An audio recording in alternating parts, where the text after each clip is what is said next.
কুরআনে কারীমের বয়ানের সময় যেই লোকটা বেশি চিল্লে পাল্লা করে নাম তার ওলীদ ইবনে মুগীরা।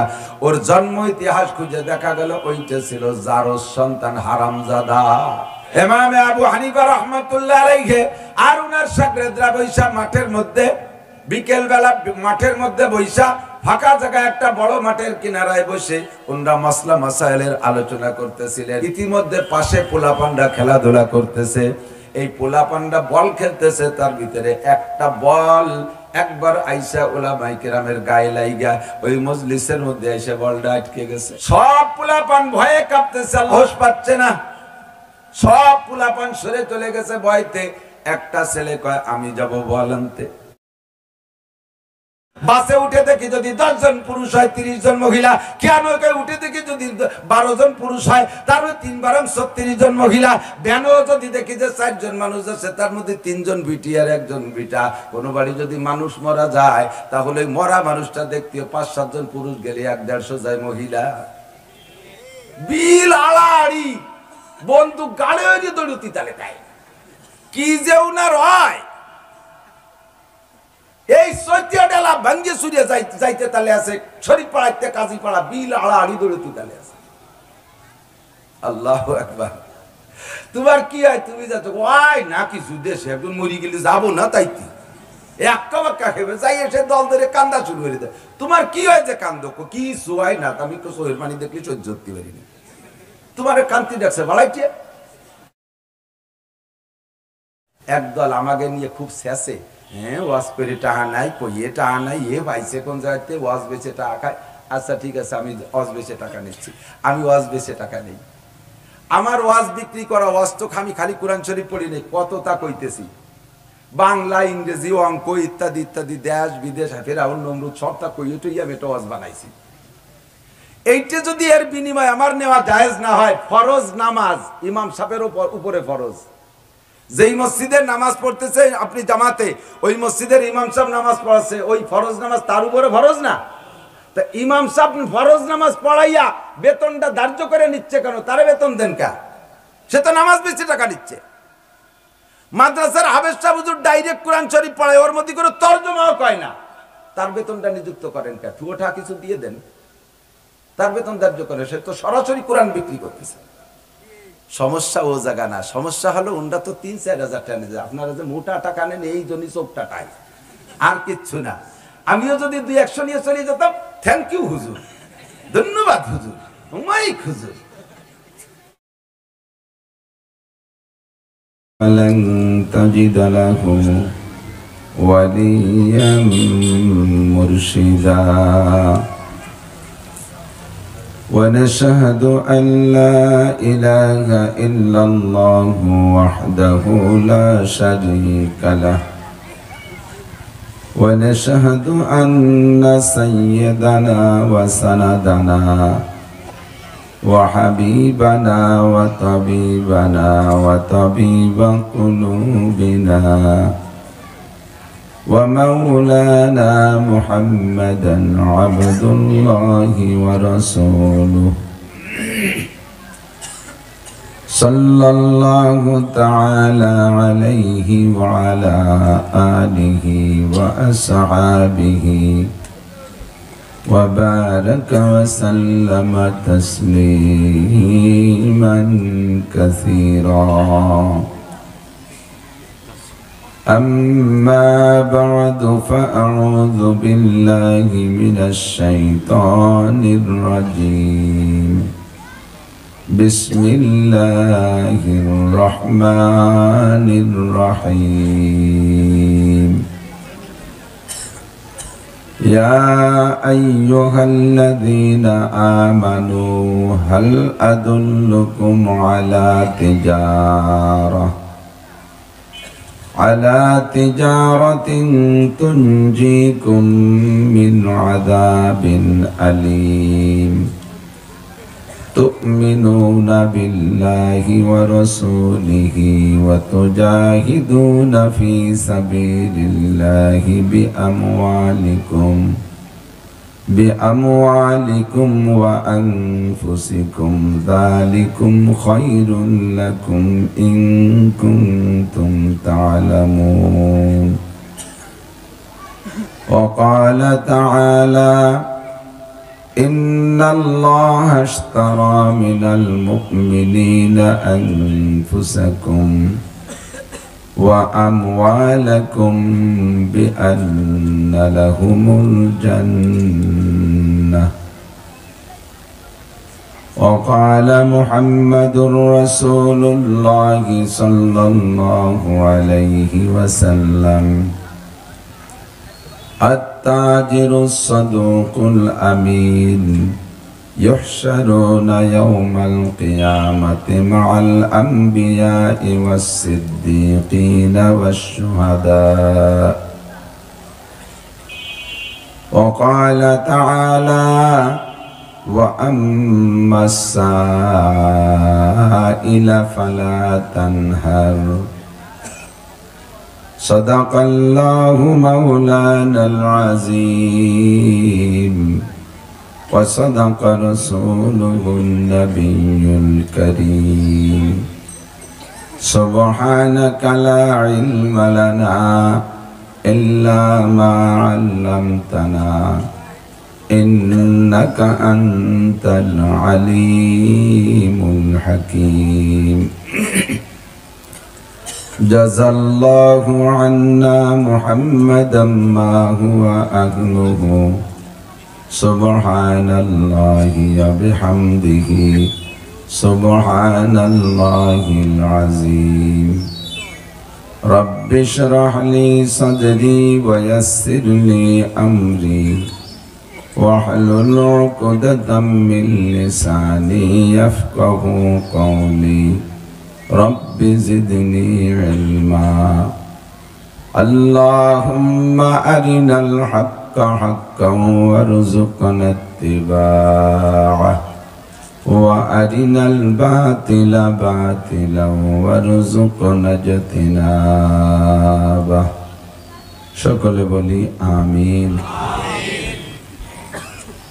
একটু দুরূদ শরীফ পড়ে নেই আল্লাহুম্মা সাল্লি আলা মুহাম্মাদিন ওয়া আলা আলি মুহাম্মাদ কামা সাল্লাইতা আলা ইব্রাহিম ওয়া আলা আলি ইব্রাহিম ইন্নাকা হামিদুম মাজিদ اللهم بارك على محمد وعلى آل محمد كما باركت على إبراهيم وعلى آل إبراهيم إنك حميد مجيد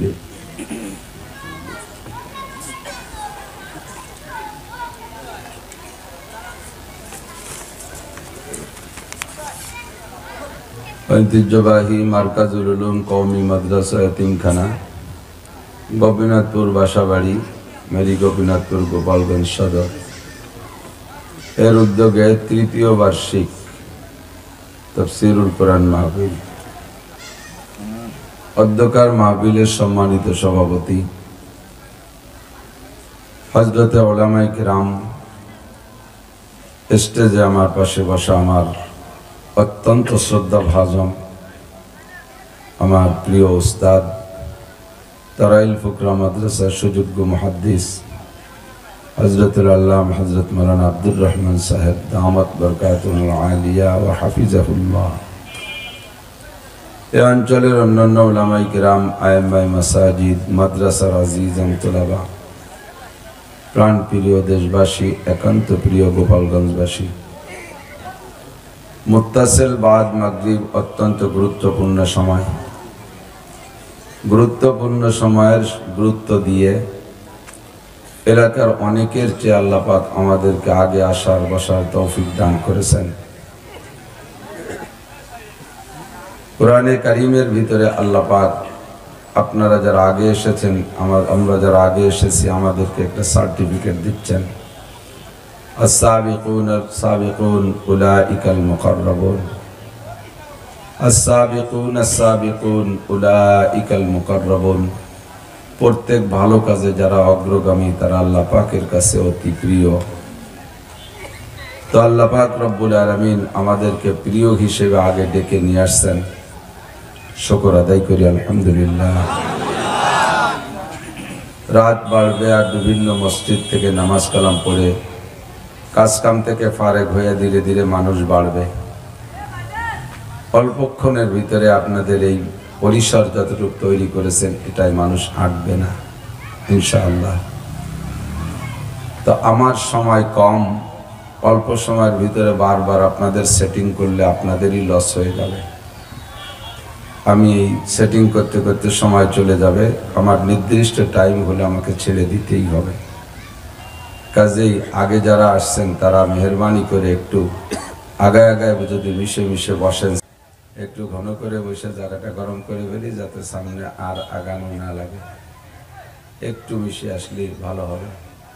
আল্লাহ পাক রব্বুল আলামিন আজ থেকে ১৫০০ বছর আগে আজকের মাহফিলের খবর রাখেন। কথা বলেন, রাখে কি রাখে না? আজকে এখানে মাহফিল হবে, জায়গা কতটুক হবে, কত মানুষ আসবে সব জানেন আল্লাহ তাআলা।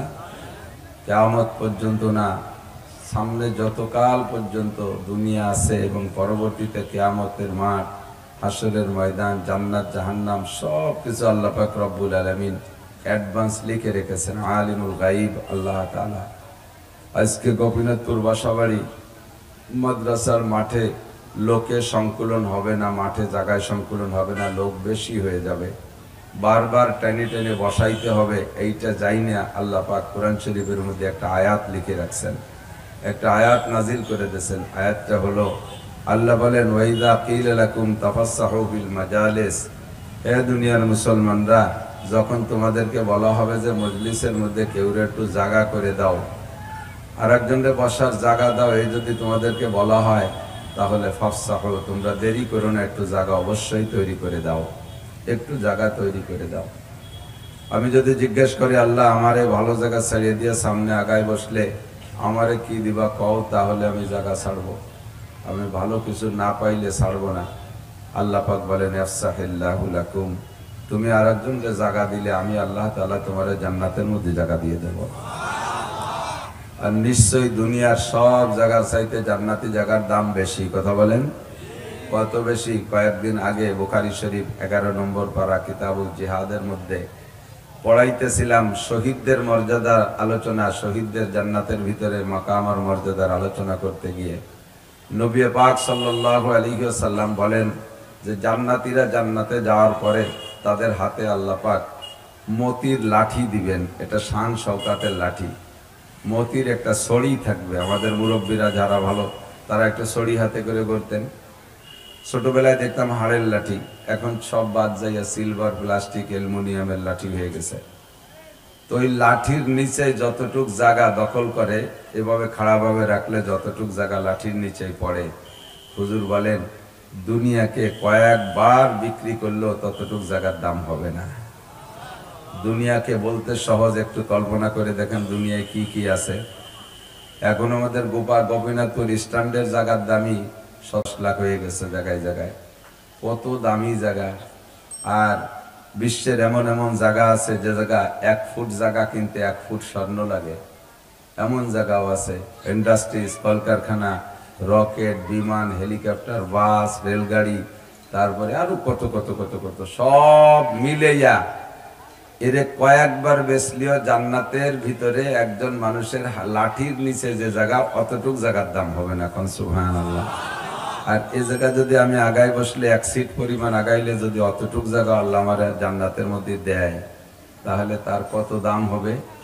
আর জান্নাতের মধ্যে জায়গা হবে আমার আপনার নামে, বসবাস কি আর কেউ করবে বলে মনে হয়? আপনার নামে দলিল থাকলে যেই জোর দখল করে খাক, দলিলের বরকতে একদিন, ক্ষমতা বলে একদিন আপনি মালিক হয়ে যাবেন। আর এখানে আল্লাহ রসুল কখনো ব্লাঙ্ক কথা, কখনো ফাও কথা বলেন নাই। যাহা বলেছেন সম্পূর্ণ বাস্তবে ঘটতেছে এবং ঘটবে, এবং কিয়ামতে সবগুলো বাস্তবায়ন হবে, দেখবেন ইনশাআল্লাহ। বিশ্বাস হয় কিনা? আল্লাহ পাক আমাদের সকলকে নসিব করে, সবাই বলেন আমিন। প্রত্যেক বছরই এসে বাদ মাগরিব, প্রত্যেক বছর না, এই গত বছরও বাদ মাগরিব আসছিলাম, আর একটা মাহফিল ছিল, এবারও সেই বাদ মাগরিবের সময় পাইছি। বলবেন যে প্রত্যেক বছর বাদ মাগরিব ওয়াজ করেন, তা শেষ টাইম কাকে করেন? শেষ টাইম বাড়ি যে ঘুমাই থাকি না, শেষ টাইমও আর একটা জায়গা আছে। আমি এবার পাকা সিদ্ধান্ত নিয়েছি, শরীরের অবস্থা ভালো না, পারি না, স্বাস্থ্য দুর্বল হয়ে যাচ্ছি, যার কারণে একটার বেশি এক রাত্রে মাহফিল রাখবো না। খুব কড়া সিদ্ধান্ত নিয়েছি, কিন্তু সব একটা একটা করে লেখা হয়ে গেছে। টাইম লিখে দিয়েছি রাত 9:30 থেকে 11টা। আল্লাহ হায়াতে বাঁচায় রাখলে, মাঠে আল্লাহ রাখলে আগামী বছর থেকে 10টার উপাসের শেষ টাইমে মাহফিল করব না। এতে আমারও কষ্ট হয়, নামাজ কালামের ক্ষতি হয়। যারা এখানে বয়ান শুনবে রাত 12টা 1টা পর্যন্ত, তারা যাইয়া ফজরের নামাজ পড়তে পারবে না। এ গুনার ভাগী আমরা সবাই মিলেই হব।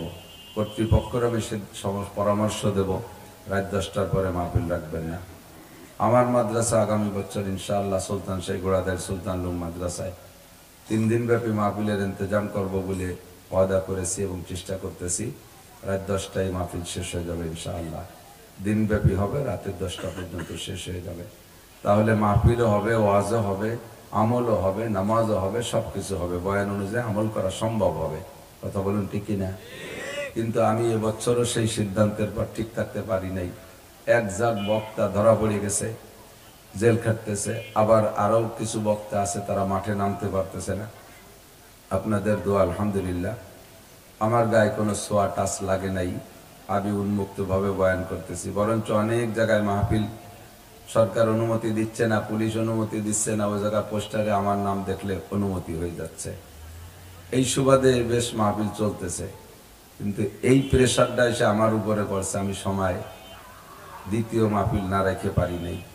তার মধ্যে আপনাদেরটাও, মৌলানা ফখরুল, তারপরে এই যে আমার অত্যন্ত স্নেহভাজন, ছোটবেলা থেকেই সে আমার সাথে সম্পর্ক রাখে, এটা নাজমুল শরীফ, ও গেছে যাই এমনভাবে ধরছে যে মাগরিবের পরে না দিয়ে পারিনি।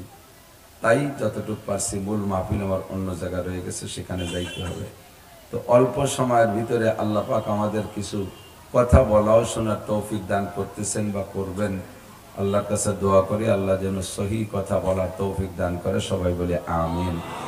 কিয়ামত পর্যন্ত আনেওয়ালা মানুষের কখন কি স্বভাব হবে, কোন সময় কি হবে, কোরআন শরীফের ভিতরে আল্লাহ তাআলা অনেকটা অ্যাডভান্স বলে দিয়েছেন। আবার অনেকটা কোরআন শরীফের মধ্যে বলেন নাই, হুজুর পাক সাল্লাল্লাহু আলাইহি ওয়াসাল্লামকে জানাই দিয়েছেন, নবী পাক সেটা হাদিসের ভিতরে বর্ণনা করেছেন। কোরআন শরীফের পুরো 30 পারা কোরআন শরীফের তর্জমা আর তাফসীরের আলোচনা যাহা হুজুর করেছেন উম্মতকে বোঝানোর জন্য, সেগুলোই হাদিস। কাজেই আমরা মুহাদ্দিসিনরা বা আমাদের মুরব্বী মুহাদ্দিসিনরা যেভাবে বলেছেন, আল্লাহরই কথা যেটা সরাসরি কোরআন শরীফ হিসেবে আল্লাহ বলেছেন, যেটা কোরআন শরীফ, তাকে বলা হয় ওয়াহিয়ে মাতলু। এটা আমরা 30 পারা কোরআন শরীফের ভিতরে 114টা সূরায় বিন্যাস করে 30টা পারায় বন্টন করে আমরা পড়ে থাকি। এটাই কোরআন শরীফের, বাহিরে এক নোক্তা বাড়ানোরও ক্ষমতা নাই, ওতে এক নোক্তা কমানোরও ক্ষমতা কাহারও নাই। আল্লাহ নিজেই বলেন, লা তাবদীলা লিকালিমাতিল্লাহ, আল্লাহর কলেমার ভিতরে কোনো পরিবর্তন হবে না। প্রত্যেক যুগে যুগে আল্লাহর কোরআন একইভাবে প্রযোজ্য। যদি কোনো যুগে কোরআন শরীফের কোনো একটা আয়াত কোনো তোমাদের মধ্যে শিক্ষিত আর পণ্ডিত আর জ্ঞানী গুণীদের চোখের সামনে অসামঞ্জস্য মনে হয়, এটা অপ্রযোজ্য মনে হয়, এটা অসামাজিক মনে হয়, অযৌক্তিক মনে হয়, তাহলে তুমি বুঝবা যে তোমার ব্রেন খারাপ হয়ে গেছে, তুমি পাগল হয়ে গেছো, তোমারে কোনো একটা পাগলাগারদে ভর্তি করে চিকিৎসা করা লাগবে। একটু সাক্ষী দেন। বিশ্বাস হয় না? কোরআন শরীফের সব আয়াত এখনো পর্যন্ত প্রযোজ্য কিনা, ব্যবহারযোগ্য কিনা, বিগত কোনো কালে কি অযোগ্য হয়েছে নাকি? এমন ভাবে সাজাইছে যে কিয়ামত পর্যন্ত চলবে। এর ভিতরে কোনো লা তাবদীলা লিকালিমাতিল্লাহ, পরিবর্তনের দরকার নাই। তো এই কোরআন শরীফের ভিতরে আল্লাহ পাক রব্বুল আলামিন বলেছেন, আর অনেক কিছু আল্লাহ নবী পাক সাল্লাল্লাহু আলাইহি সাল্লামকে জানাই দিয়েছেন, যেটা কোরআন শরীফ না, নবীর জবানে সেটা ব্যাখ্যা দিতে বলেছেন। তাকে বলা হয় ওয়াহিয়ে মাতলু। নির্দেশ আল্লাহর, কথা আল্লাহর, ভাষা নবীর। নির্দেশ আল্লাহর, কথা আল্লাহর, হুকুম আল্লাহর, কিন্তু ভাষা নবীর। উভয়টাকে মানা ফরজ, উভয়টাকে বিশ্বাস করা ফরজ। সরাসরি কোরআন থেকে যেটা আসছে ওটা বিশ্বাস করা ফরজ, আমল করাও ফরজ। আর হাদিসের মাধ্যমে নবী পাক সাল্লাল্লাহু আলাইহি সাল্লাম যেটা বলেছেন, তার হুকুমের ব্যাপারে দুইটা দিক, কিছু আছে ওয়াজিব আর কিছু আছে সুন্নাত, কিছু আছে সুন্নতে মুআক্কাদা, কিছু সুন্নতে গায়র মুআক্কাদা, যাকে মুস্তাহাব বলে। তবে উভয়টা বিশ্বাসের ব্যাপারে আল্লাহ পাকের অর্ডার, মা তাকুমুর রাসূলু ফাখুযুহু ওয়া মা নাহাকুম আনহু ফান্তাহু। আমার যুবক সোনালক্ষ্মী ছোট যারা আছো, একটা কথাও মনে রাখতে ভুল করবা না, একটা কথাও শুনতে কান এদিক ওদিক নিবা না। ওয়াজের মধ্যে বাদাম খাবা না, ওয়াজের মধ্যে মোবাইল খোলা রাখবা না, ওয়াজের মধ্যে চানাচুর খাবা না, একে অপরের টিপাটিপি করবা না। বক্তার দিকে একেবারে চোখ তাক করে আমি বলি আর পরবর্তী যারাই বলুক। ওয়াজের মজলিসের আদব হলো সুন্নতি তরিকায় আদবের সাথে ভদ্রতার সাথে চুপ করে শোনা। আল্লাহ পাক রব্বুল আলামিন ১৫০০ বছর আগে আজকের অবস্থা যাইটা বলে দিয়েছে, ওয়াইদা কুরিআল কুরআনু ফাসতামিউ লাহু ওয়া আনসিতু। একসময় আসবে দুনিয়ায় হাজার হাজার লক্ষ মানুষ এক জায়গা জড়ো হবে, ওলামায়ে কিরাম কোরআন হাদিসের বয়ান তাফসীর করবে। সেই সময় তোমরা যারা শ্রোতা থাকবা তোমাদের জন্য ওয়াজিব, যখন কোরআন পড়া হয়, কোরআনের তরজমা করা হয়, ফাসতামিউ, অন্তরের কান দিয়ে শুনবা। ভাসমান কান দিয়ে অনেক কথা শুনি, সব কথা মনে থাকে না। যে কথাটা অন্তরের কান দিয়ে শোনা হয় সেই কথাটা মনে থাকে। কথা বলুন ঠিক কি ঠিক না?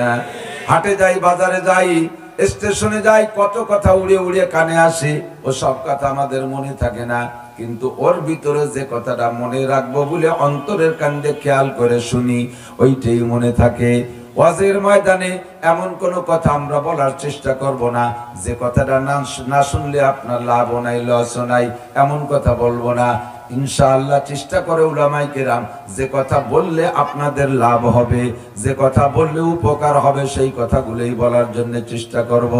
আরামের বিছানা, সুন্দর ঘর বাড়ি, সুন্দর জায়গা ফেলে রেখে এসে মাঠের মধ্যে সামান্য ত্রেফলার উপরে বসে আছেন, এই কষ্ট করে কিছু নিয়ে যাওয়ার চেষ্টা করতে হবে। রাজি আছি? ফাসতামিউ লাহু, অন্তরের কান দিয়ে শুনবা। আর অন্তরের কান দিয়ে শুনতে হলে কি লাগবে? আল্লাহ বলেন ওয়া আনসিতু, এমত অবস্থায় যে মুখরে বন্ধ রাখবা। মুখের যত কাজ আছে শ্রোতারা, সব কাজ থেকে মুখরে বন্ধ রাখলেই অন্তরের কানটা কথার দিকে যাবে, অন্তরের কান সেদিক যাবে। আর মুখেও যদি কাজ করতে থাকো, ১ নম্বরে মুখের কাজ, বক্তার সাথে কথায় কথায় কথা বলা যাবে না। মনের খিলাফও যদি কথা হইয়া যায়, তাৎক্ষণিক ভাবে দাঁড়াইয়া মজলিসের মধ্যে প্রতিবাদমূলক কথা বলা যাবে না। ওইটা রেখে দেন, পরে বলবেন। বক্তার কাছে লিখার মাধ্যমে জানাই দেবেন, জবাব দেবে উনি সুন্দর করে। কিন্তু মুখে মুখে দাঁড়িয়ে জবাব দেওয়া, কথাবার্তা বলা, এইটা হলো ওলীদ ইবনে মুগীরার স্বভাব। নবী পাক যখন কোরআনের বয়ান করতেন, নবী যখন তিলাওয়াত করতেন, এই তিলাওয়াতের ভিতরে আর বয়ানের ভিতরে শোরগোল চিল্লা পাল্লা করানোর জন্য একটা দল তৈরি করে রেখেছিল মিস্টার আবু জাহেল। ওয়াকালাল্লাযীনা কাফারু, কাফেরদের ভিতরে এক দল তৈরি করে রাখা হলো। যখন মুহাম্মদ সাল্লাল্লাহু আলাইহি ওয়াসাল্লাম এবং তার সাথীরা কোরআন পড়বে, তখন তোমরা ওর ভিতরে যাওয়াল গাউফিহে, চিল্লা পাল্লা হইহুল্লো করবা, মুখে মুখে তর্ক করবা।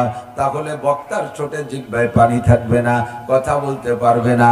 সেম কিয়ামত পর্যন্ত একটা দল সর্বকালে থাকিয়া যাইবে।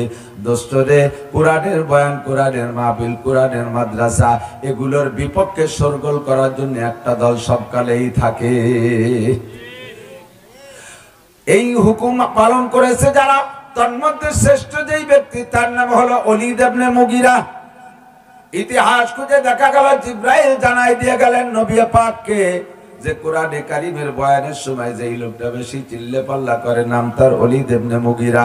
ওর জন্ম ইতিহাস খুঁজে দেখা গেল ওইটা ছিল জারস সন্তান হারামজাদা।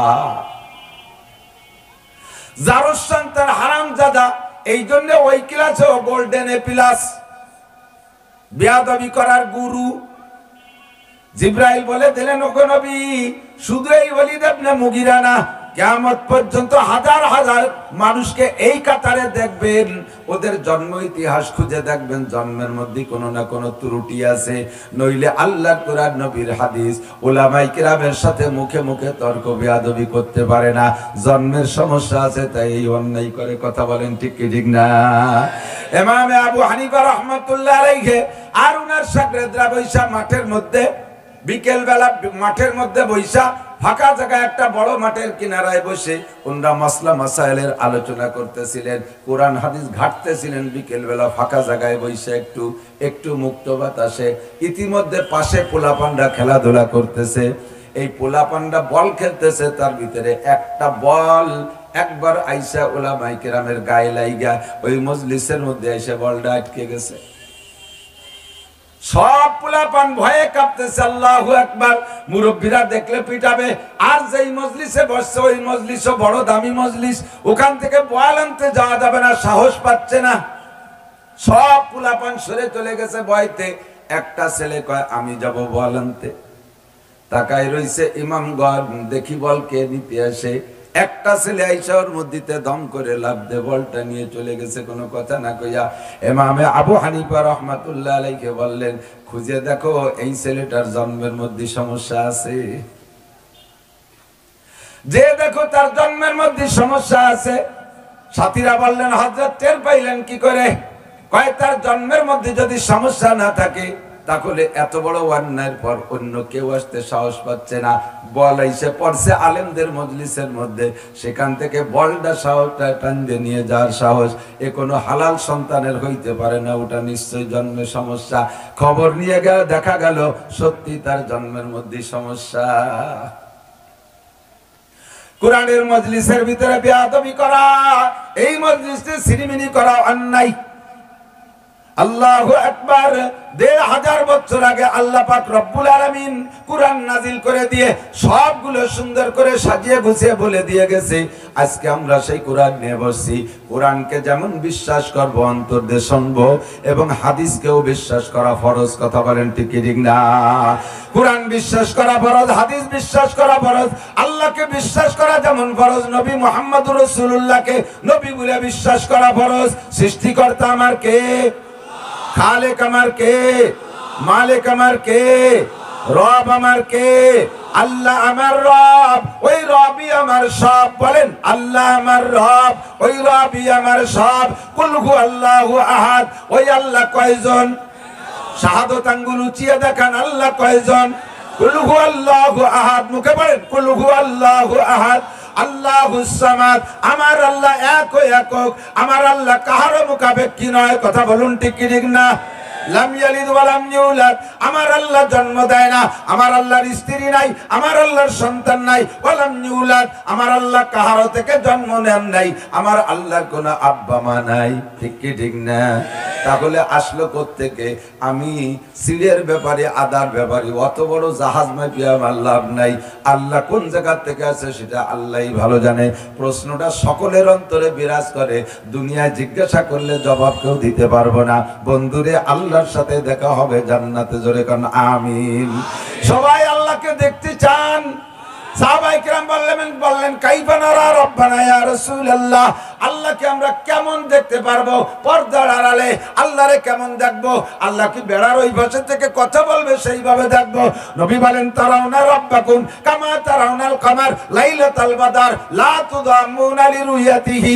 পূর্ণিমার আকাশ, পূর্ণিমার চাঁদে, পরিষ্কার আকাশে পূর্ণিমার চাঁদ যখন তোমার মাথার উপরে চলে আসে, ওই সময় পূর্ণিমার চাঁদরে দেখতে কোনো ঠেলাঠেলি করা লাগে না, ধাক্কা ধাক্কি করা লাগে না। কথা বলেন ঠিক কি ঠিক না?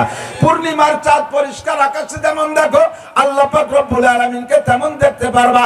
তারাউনা রাব্বাকুম কামা তারাউনাল কামার লাইলাতাল বাদর লা তুদাম্মুনা লিরুয়াতিহি। ওখানে কোনো ঠেলাঠেলি ধাক্কা ধাক্কি করা লাগে না। পূর্ণিমার চাঁদটাকে সকলে যার যার গতিতে, যার যার চোখ দিয়ে যেমন দেখতে পাও, হাসরের মাঠে তোমার রবকে ক্লিয়ার দেখতে পারবা। আল্লাহ পাক কেমন করে আত্মপ্রকাশ করবেন? সব মানুষের ভিতরে আল্লাহরে দেইখা, এই আল্লাহকে দেইখা সব মানুষ সিজদায় পড়ার চেষ্টা করবে। যারা মুমিন, দুনিয়ায় যারা আল্লাহরে সিজদা দিয়েছে, এ যুবক আমার দিক তাকাও। এ কথা তোমার ভালো লাগতেছে না ভাব, আমি বুঝে আসতে পারছি। তোমার যাতে রুচি সে জাতীয় কথা না বললে তুমি খুশি হও না। তবে তুমি জেনে নাও, সারা দুনিয়ার সবচাইতে সুন্দরীর সাথে প্রেম করলে, প্রিয়াঙ্কা চোপড়া বলো আর পরিমণি বলো, তাদের সাথে প্রেম করলে, এমন 100 নারীর সাথে প্রেম করলে যেই মজা পাবা, তার চাইতে হাজার হাজার কোটি কোটি গুণ মজা পাইবা তুমি আল্লাহর সাথে প্রেম করতে পারলে। কথা কান ঠিক না? তার চাইতে কথা দুনিয়ায় তোমারে বুঝাইতে পারবো না, বুঝবে তুমি হাসরের মাঠে যাইয়া।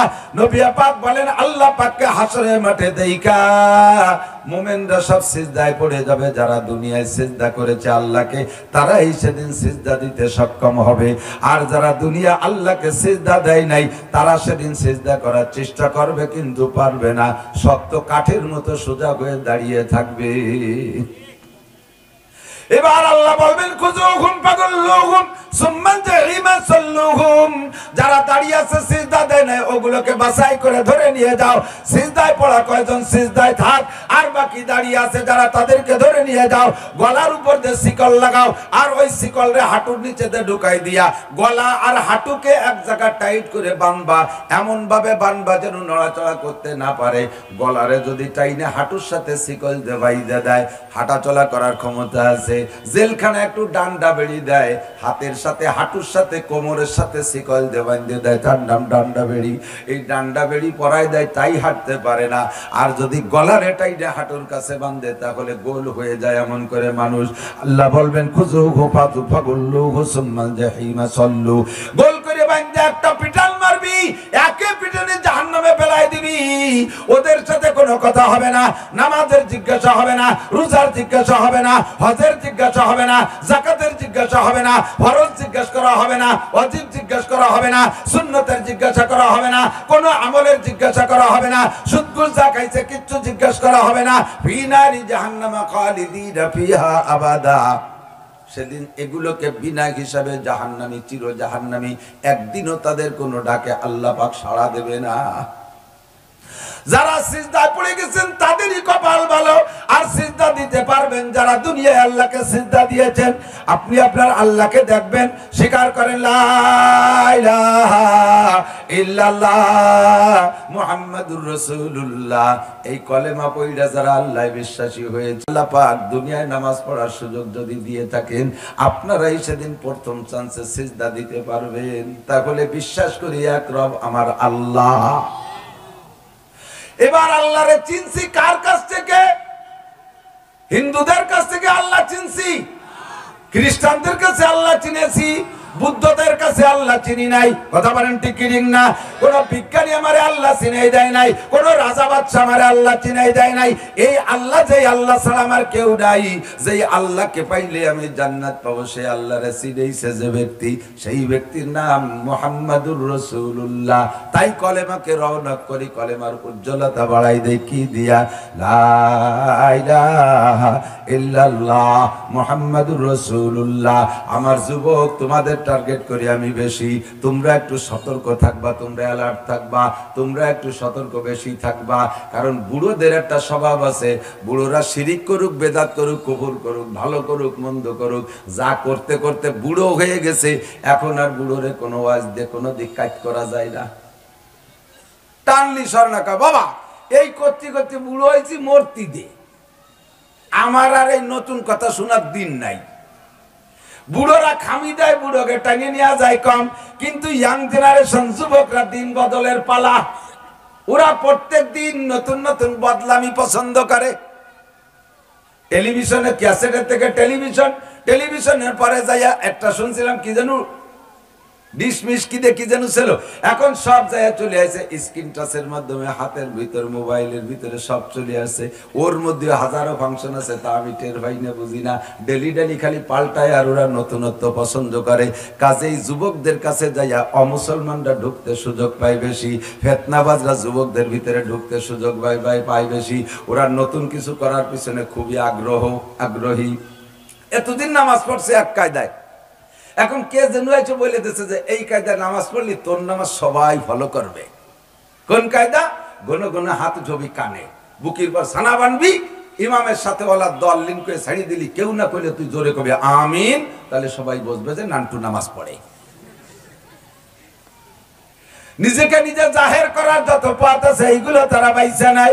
সারা দুনিয়ার উলামায়ে কিরাম এক তালে চলে, আর ওর ভিতরে আরেক দল পাঙ্কু তৈরি হয়ে যায়, তারা আরেক দিক চইলা নিজেকে নিজে জাহের করার একটা লাইন খুঁজে নেয়। কথা কোন ঠিক কি ঠিক না?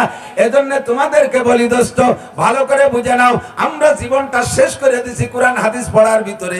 ছোটবেলায় ছোট থাকতে তারাইল বুকরো পড়েছি, আমার হুজুর আমার পাশে বসা। তখন হুজুর যখন গেছে তখন মোটামুটি একটু বড় হয়ে উঠছি। হুজুর আসার আগেও 3 বছর আমি তারাইল পুকুরে পড়েছি। আমি তারাইল পুকুরে যাই ল্যাংটা হয়ে গোসল করলে আমার গুনাহ হতো না, এত ছোটবেলায় তারাইল পুকুরে গিয়েছি। সেই থেকে বুড়ো হয়ে গেলাম। আল্লাহু আকবার পড়তে পড়তে এখনো পর্যন্ত রাতের বেলা 3-4 ঘন্টা পড়াশোনা করি, দিনের বেলা বুখারী মিশকাত শরীফ পড়াই। পড়তে পড়তে বুড়ো হয়ে গেলাম, এখনো পর্যন্ত কোরআন হাদিসে পাল্টাইয়া নতুন কোন নিউ কোনো কারবার আমি গ্রহণ করার মতো পাইলাম না। জীবনে কোনোদিন মাদ্রাসায় পড়ে নাই, কোরআন শরীফটা শুদ্ধ করে পড়তে পারে না, হাদিসের তরজমা জানে না, আরবি রিডিং পড়তে জানে না। 2-4 10 পাতা ছোটি বই কার কাছে যেন পাইছে, ওর মধ্যে পড়া নতুন কিছু আবিষ্কার করার জন্য আদা জল খাইয়া নামে। এর ভিতরে একদল নিউ তৈরি হয়ে গেছে। তাদের দাবি কয় মুহাম্মদুর রাসূলুল্লাহ শেষ নবী নয়, শেষ নবী হলো গোলাম আহমদ কাদিয়ানী। একটু জোরে বলেন, একটু জোরে কান। গোলাম আহমদ কাদিয়ানী শেষ নবী। আমরা আল্লাহর চিনছি যেই নবীর মাধ্যমে, সেই নবীর নাম মুহাম্মদুর রাসূলুল্লাহ। নবী বলেন আনা খাতামুন নবিয়্যিন লা নবিয়্যা বাদি, আমি হলাম শেষ নবী, আমার পরে কোনো নবী আসবে না। আপনাদের সতর্ক করে দেই, অনেকে মনে করতেছেন এই কথা আমাদের দরকার নাই, অন্য ওয়াজের দরকার, আমরাই ফেতনার মধ্যে পড়ি নাই। আপনি জানেন না পড়ছেন কি পড়ছেন না। আপনি তাবলীগের 3 চিল্লার সাথী, আপনার 3 ছেলে মাদ্রাসার মুহাদ্দিস, আর একটা ছেলে আছে পাবলিক, ওই ছেলেটারে গ্রাস করে ফেলাইছে, এখনো সে আত্মপ্রকাশ করতেছে না, সমাজের ভিতরে বহুত ঘুরতেছে। এইগুলো আপনি তো এখনো টের পাচ্ছেন না, অচিরেই টের পাবেন। আমি একটু নমুনা বাতাই দে তাদের আগমন কিভাবে। রমজান মাসে বাড়ি বাড়ি যে সাইদে সাইদে ইফতারি দেয়, ঈদ খরচ দেওয়ার চেষ্টা করে সাইদে সাইদা, বিদেশে নেওয়ার চেষ্টা করে সাইদে সাইদা, চলেন যাই ইন্ডিয়া যাই তবলিগ করে আসি সাইদে সাইদা, পয়সা দিতে যাবে জোর করে আসেন, ইন্ডিয়া যাতে যা লাগে ভিসা পাসপোর্ট সব আমি করে দেবো, ওই কয়দিন বাড়ি যা লাগবে তাও খরচ আমি দেবো। টাকা পাও কোন জায়গাতে? এতদিন ভ্যান চালাই বেড়াইছো, রিক্সা চালাই বেড়াইছো, পরের মাঠে ভাগা কাটি বেড়াইছো, এত ধম করে রাতারাত বড় লোক হয়ে গেলে কোন জায়গাতে? তোরে আমি টাকা দিয়ে তো পাঠাইছি দিনের কাজে, আর তুই আজকে আমারে টাকা দিয়ে বিদেশ নিতে চাও, টাকা পাও কোন জায়গা থেকে? ও দোস্ত, এদের আত্মপ্রকাশ করে না, ওদের ভবিষ্যৎ ভালো না, ওদের ভবিষ্যৎ ভালো না। এদের আচরণের কারণে আজকে সৌদি আরবে গত শুক্রবারে জুমার দিন সৌদি সরকার গোটা সৌদি আরবের সমস্ত মসজিদে খুতবা পাঠায় দিয়েছে, খুতবার মধ্যে লিখে দিয়েছে তবলিগ করা জায়েজ নাই, তবলিগ করা জায়েজ নাই। যেই তবলিগের মাধ্যমে প্রত্যেক দিন 1000 কাফের কলেমা পড়ে মুসলমান হচ্ছিল, আজকে আমাদের এই গ্যাঞ্জামের কারণে সেই তবলিগকে সৌদি আরবের থেকে নিষিদ্ধ ঘোষণা দিয়েছে। তো সব তবলিগ করা যাবে না। এতদিন পর্যন্ত কথা বলতে সাহস পাই নাই, আমার ভয় হচ্ছে ওয়াসিরে সৌদি আরবের খুতবার ভিতরে বলবে দেশ বিদেশ থেকে উমরা করতে আসা জায়েজ নাই, উমরা নিষেধ করে দেবে। এরপরে বলে দেবে কিছুদিন আগে তো গত কয়েক বছর আগে প্রায় 35 জন তাদের সাথে তাদের আত্মীয় স্বজনের আর দেখা হয় না, দেখা হবে না, হাসরের মাঠে গিয়ে দেখা হবে। এই খতিবরা শুধু বক্তব্য দিয়েছে। সৌদি আরবের মতো পবিত্র ভূমিতে কেন সিনেমা হল তৈরি হলো? সিনেমা হলের বিপক্ষে কথা বলেছে। সৌদি আরবের মতো দেশে ভারতের বড় এক সাধুরে নিয়ে সেখানে মন্দির তৈরি করা হয়েছে। ও দোস্ত, খ্রিস্টানদের আগমনের বিচরণের পথ তারা খুলে দিয়েছে। নরেন্দ্র মোদীর মতো ব্যক্তিরে হেরেন শরীফের ভিতরে নিয়ে ঘুরাইছে। এর বিপক্ষে কথা বলার কারণে 35 জন ইমাম গায়েব হয়ে গেছে। আল্লাহু আকবার। একে একে চুপ করাই দিয়ে হয়তোবা বলে দেবে বাংলাদেশ থেকে উমরায় আসতে পারবা না, পাকিস্তান থেকে উমরায় যাইতে পারবা না, উমরা নিষিদ্ধ করে দেবে। একবার যারা আইছো দ্বিতীয়বার আসতে পারবে না। এবারই বয়সের সীমাবদ্ধতা দিয়ে দিয়েছে, 50-এর উপরে বয়স যাদের তাদের উমরা পাবা না। আগে বলছিল 40-এর নিচে হলে পাবা না, এখন কয় 50-এর উপরে গেলে পাবা না। এরপরে বলবে 50-এর উপরে হজ পাবা না। এরপরে বলবে মক্কায় কেউ আসতে পারবে না, কাবা ঘরের কাছে আসতে পারবে না। এদের এই পরিকল্পনা কিন্তু খুব ষড়যন্ত্রমূলক পরিকল্পনা। কথা বলেন ঠিক কি ঠিক না? আমার যুবকরা রেডি থাক, আমার যুবক সোনা লক্ষ্মীরা রেডি থাক। ওরে প্রথম জিহাদ হবে এই সমস্ত উল্টো পাল্টার বিপক্ষে। কথা বলেন ঠিক কি ঠিক না? আমরা সরকারকে সাথে নিয়ে তাদের বিপক্ষে নামবো। আমার সরকার মুসলমান, আমার সরকার দাড়ি ঠেকায় না, আমার সরকার টুপি ঠেকায় না, আমার সরকারি চাকরি করে পুলিশরা দাঁড়িয়ে রাখতে পারে, আর্মিরা দাঁড়িয়ে রাখতে পারে, আমরা নামাজ পড়তে পারি। প্রত্যেকটা থানায় থানায় মডেল মসজিদ করে দিচ্ছে সরকার। আমাদের ধর্মীয় কোনো জায়গায় আল্লাহর রহমতে সরকারি ভাবে আঘাত হানে না। আমরা সরকারকে সামনের দিকে নিয়ে আগায় যাব ইনশাআল্লাহ। আমরা শরীয়তের বিপক্ষে কোনো কিছু এদেশে ইনশাআল্লাহ কায়েম করতে দেব না। কথা বলেন ঠিক কি ঠিক না? এ যুবক, আসতেছে যারা কয় গোলাম আহমদ কাদিয়ানী শেষ নবী, জোরে কান নাউজুবিল্লাহ। আমি আপনাদেরকে কথা আগে বলতেছি কি জন্য, একটা ঘরে যদি আগুন লেগে যায় এদিক একটা, সেই জন্য ভালো ঘরে পানি ঢালা লাগে। সাবধান সতর্ক থাকবেন, আমাদের ভালো করে যেন আগুন না লাগে। এই জন্য আপনারা ভালো আছেন, আপনাদের গায়ে পানি ঢেলে দিয়ে গেলাম। আখেরি নবী মুহাম্মদুর রাসূলুল্লাহ, আল্লাহ পাক নিজেই বলেন মা কানা মুহাম্মাদুন আবা আহাদিম মির রিজালিকুম ওয়ালাকিন রাসূলুল্লাহি ওয়া খাতামান নবিয়্যিন। আমার মুহাম্মদ হলেন শেষ নবী, ওনার পরে আর কোন নবীর দরকার জগতে হবে? জোরে বলেন হবে?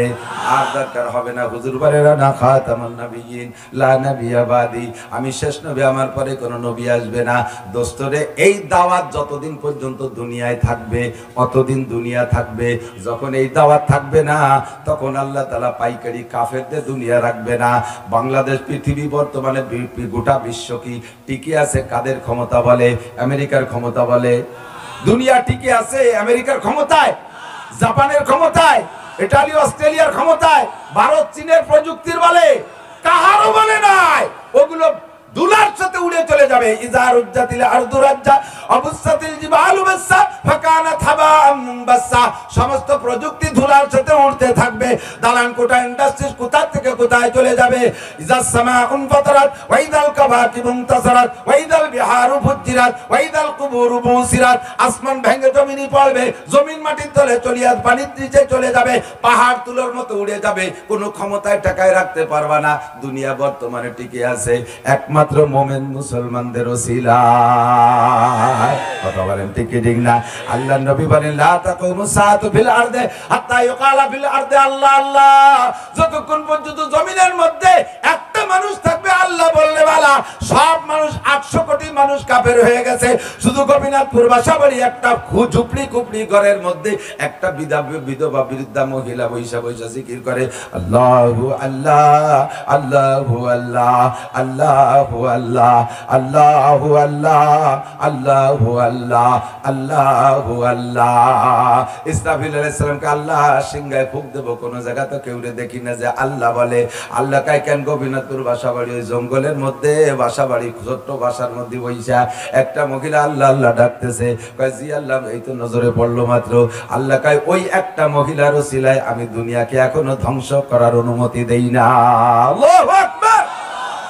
এ দুনিয়ার মুসলমান, এই দুনিয়ায় আল্লাহ বলনেওয়ালা যত আল্লাহ শব্দ থাকবে তো দুনিয়া থাকবে। আর আল্লাহ বলনেওয়ালা কে? আল্লাহ বলবে আর মুসলমানরা। আল্লাহ বলনেওয়ালা হবে মানুষ। যতক্ষণ পর্যন্ত আল্লাহ শব্দ থাকবে অতক্ষণ দুনিয়া থাকবে। আর আল্লাহ শব্দের উচ্চারণ থাকবে কতদিন? যতদিন আল্লাহ বলানেওয়ালা থাকবে। কতক্ষণ আল্লাহ বলানেওয়ালা থাকবে। এবার আল্লাহ বলানেওয়ালা কে? আল্লাহ বলার প্রশিক্ষণ কে দেয়? স্কুলে আল্লাহ বলার প্রশিক্ষণ নাই, কলেজে আল্লাহ বলার প্রশিক্ষণ নাই, বিশ্ববিদ্যালয়ে আল্লাহ বলার প্রশিক্ষণ নাই। ও দোস্ত, হিন্দুদের গির্জা, হিন্দুদের মন্দিরের মধ্যে আল্লাহ বলার প্রশিক্ষণ নাই, খ্রিস্টানদের গির্জার মধ্যে প্যাগোডার মধ্যে আল্লাহ বলার প্রশিক্ষণ নাই। কথা বলেন ঠিক কি ঠিক না?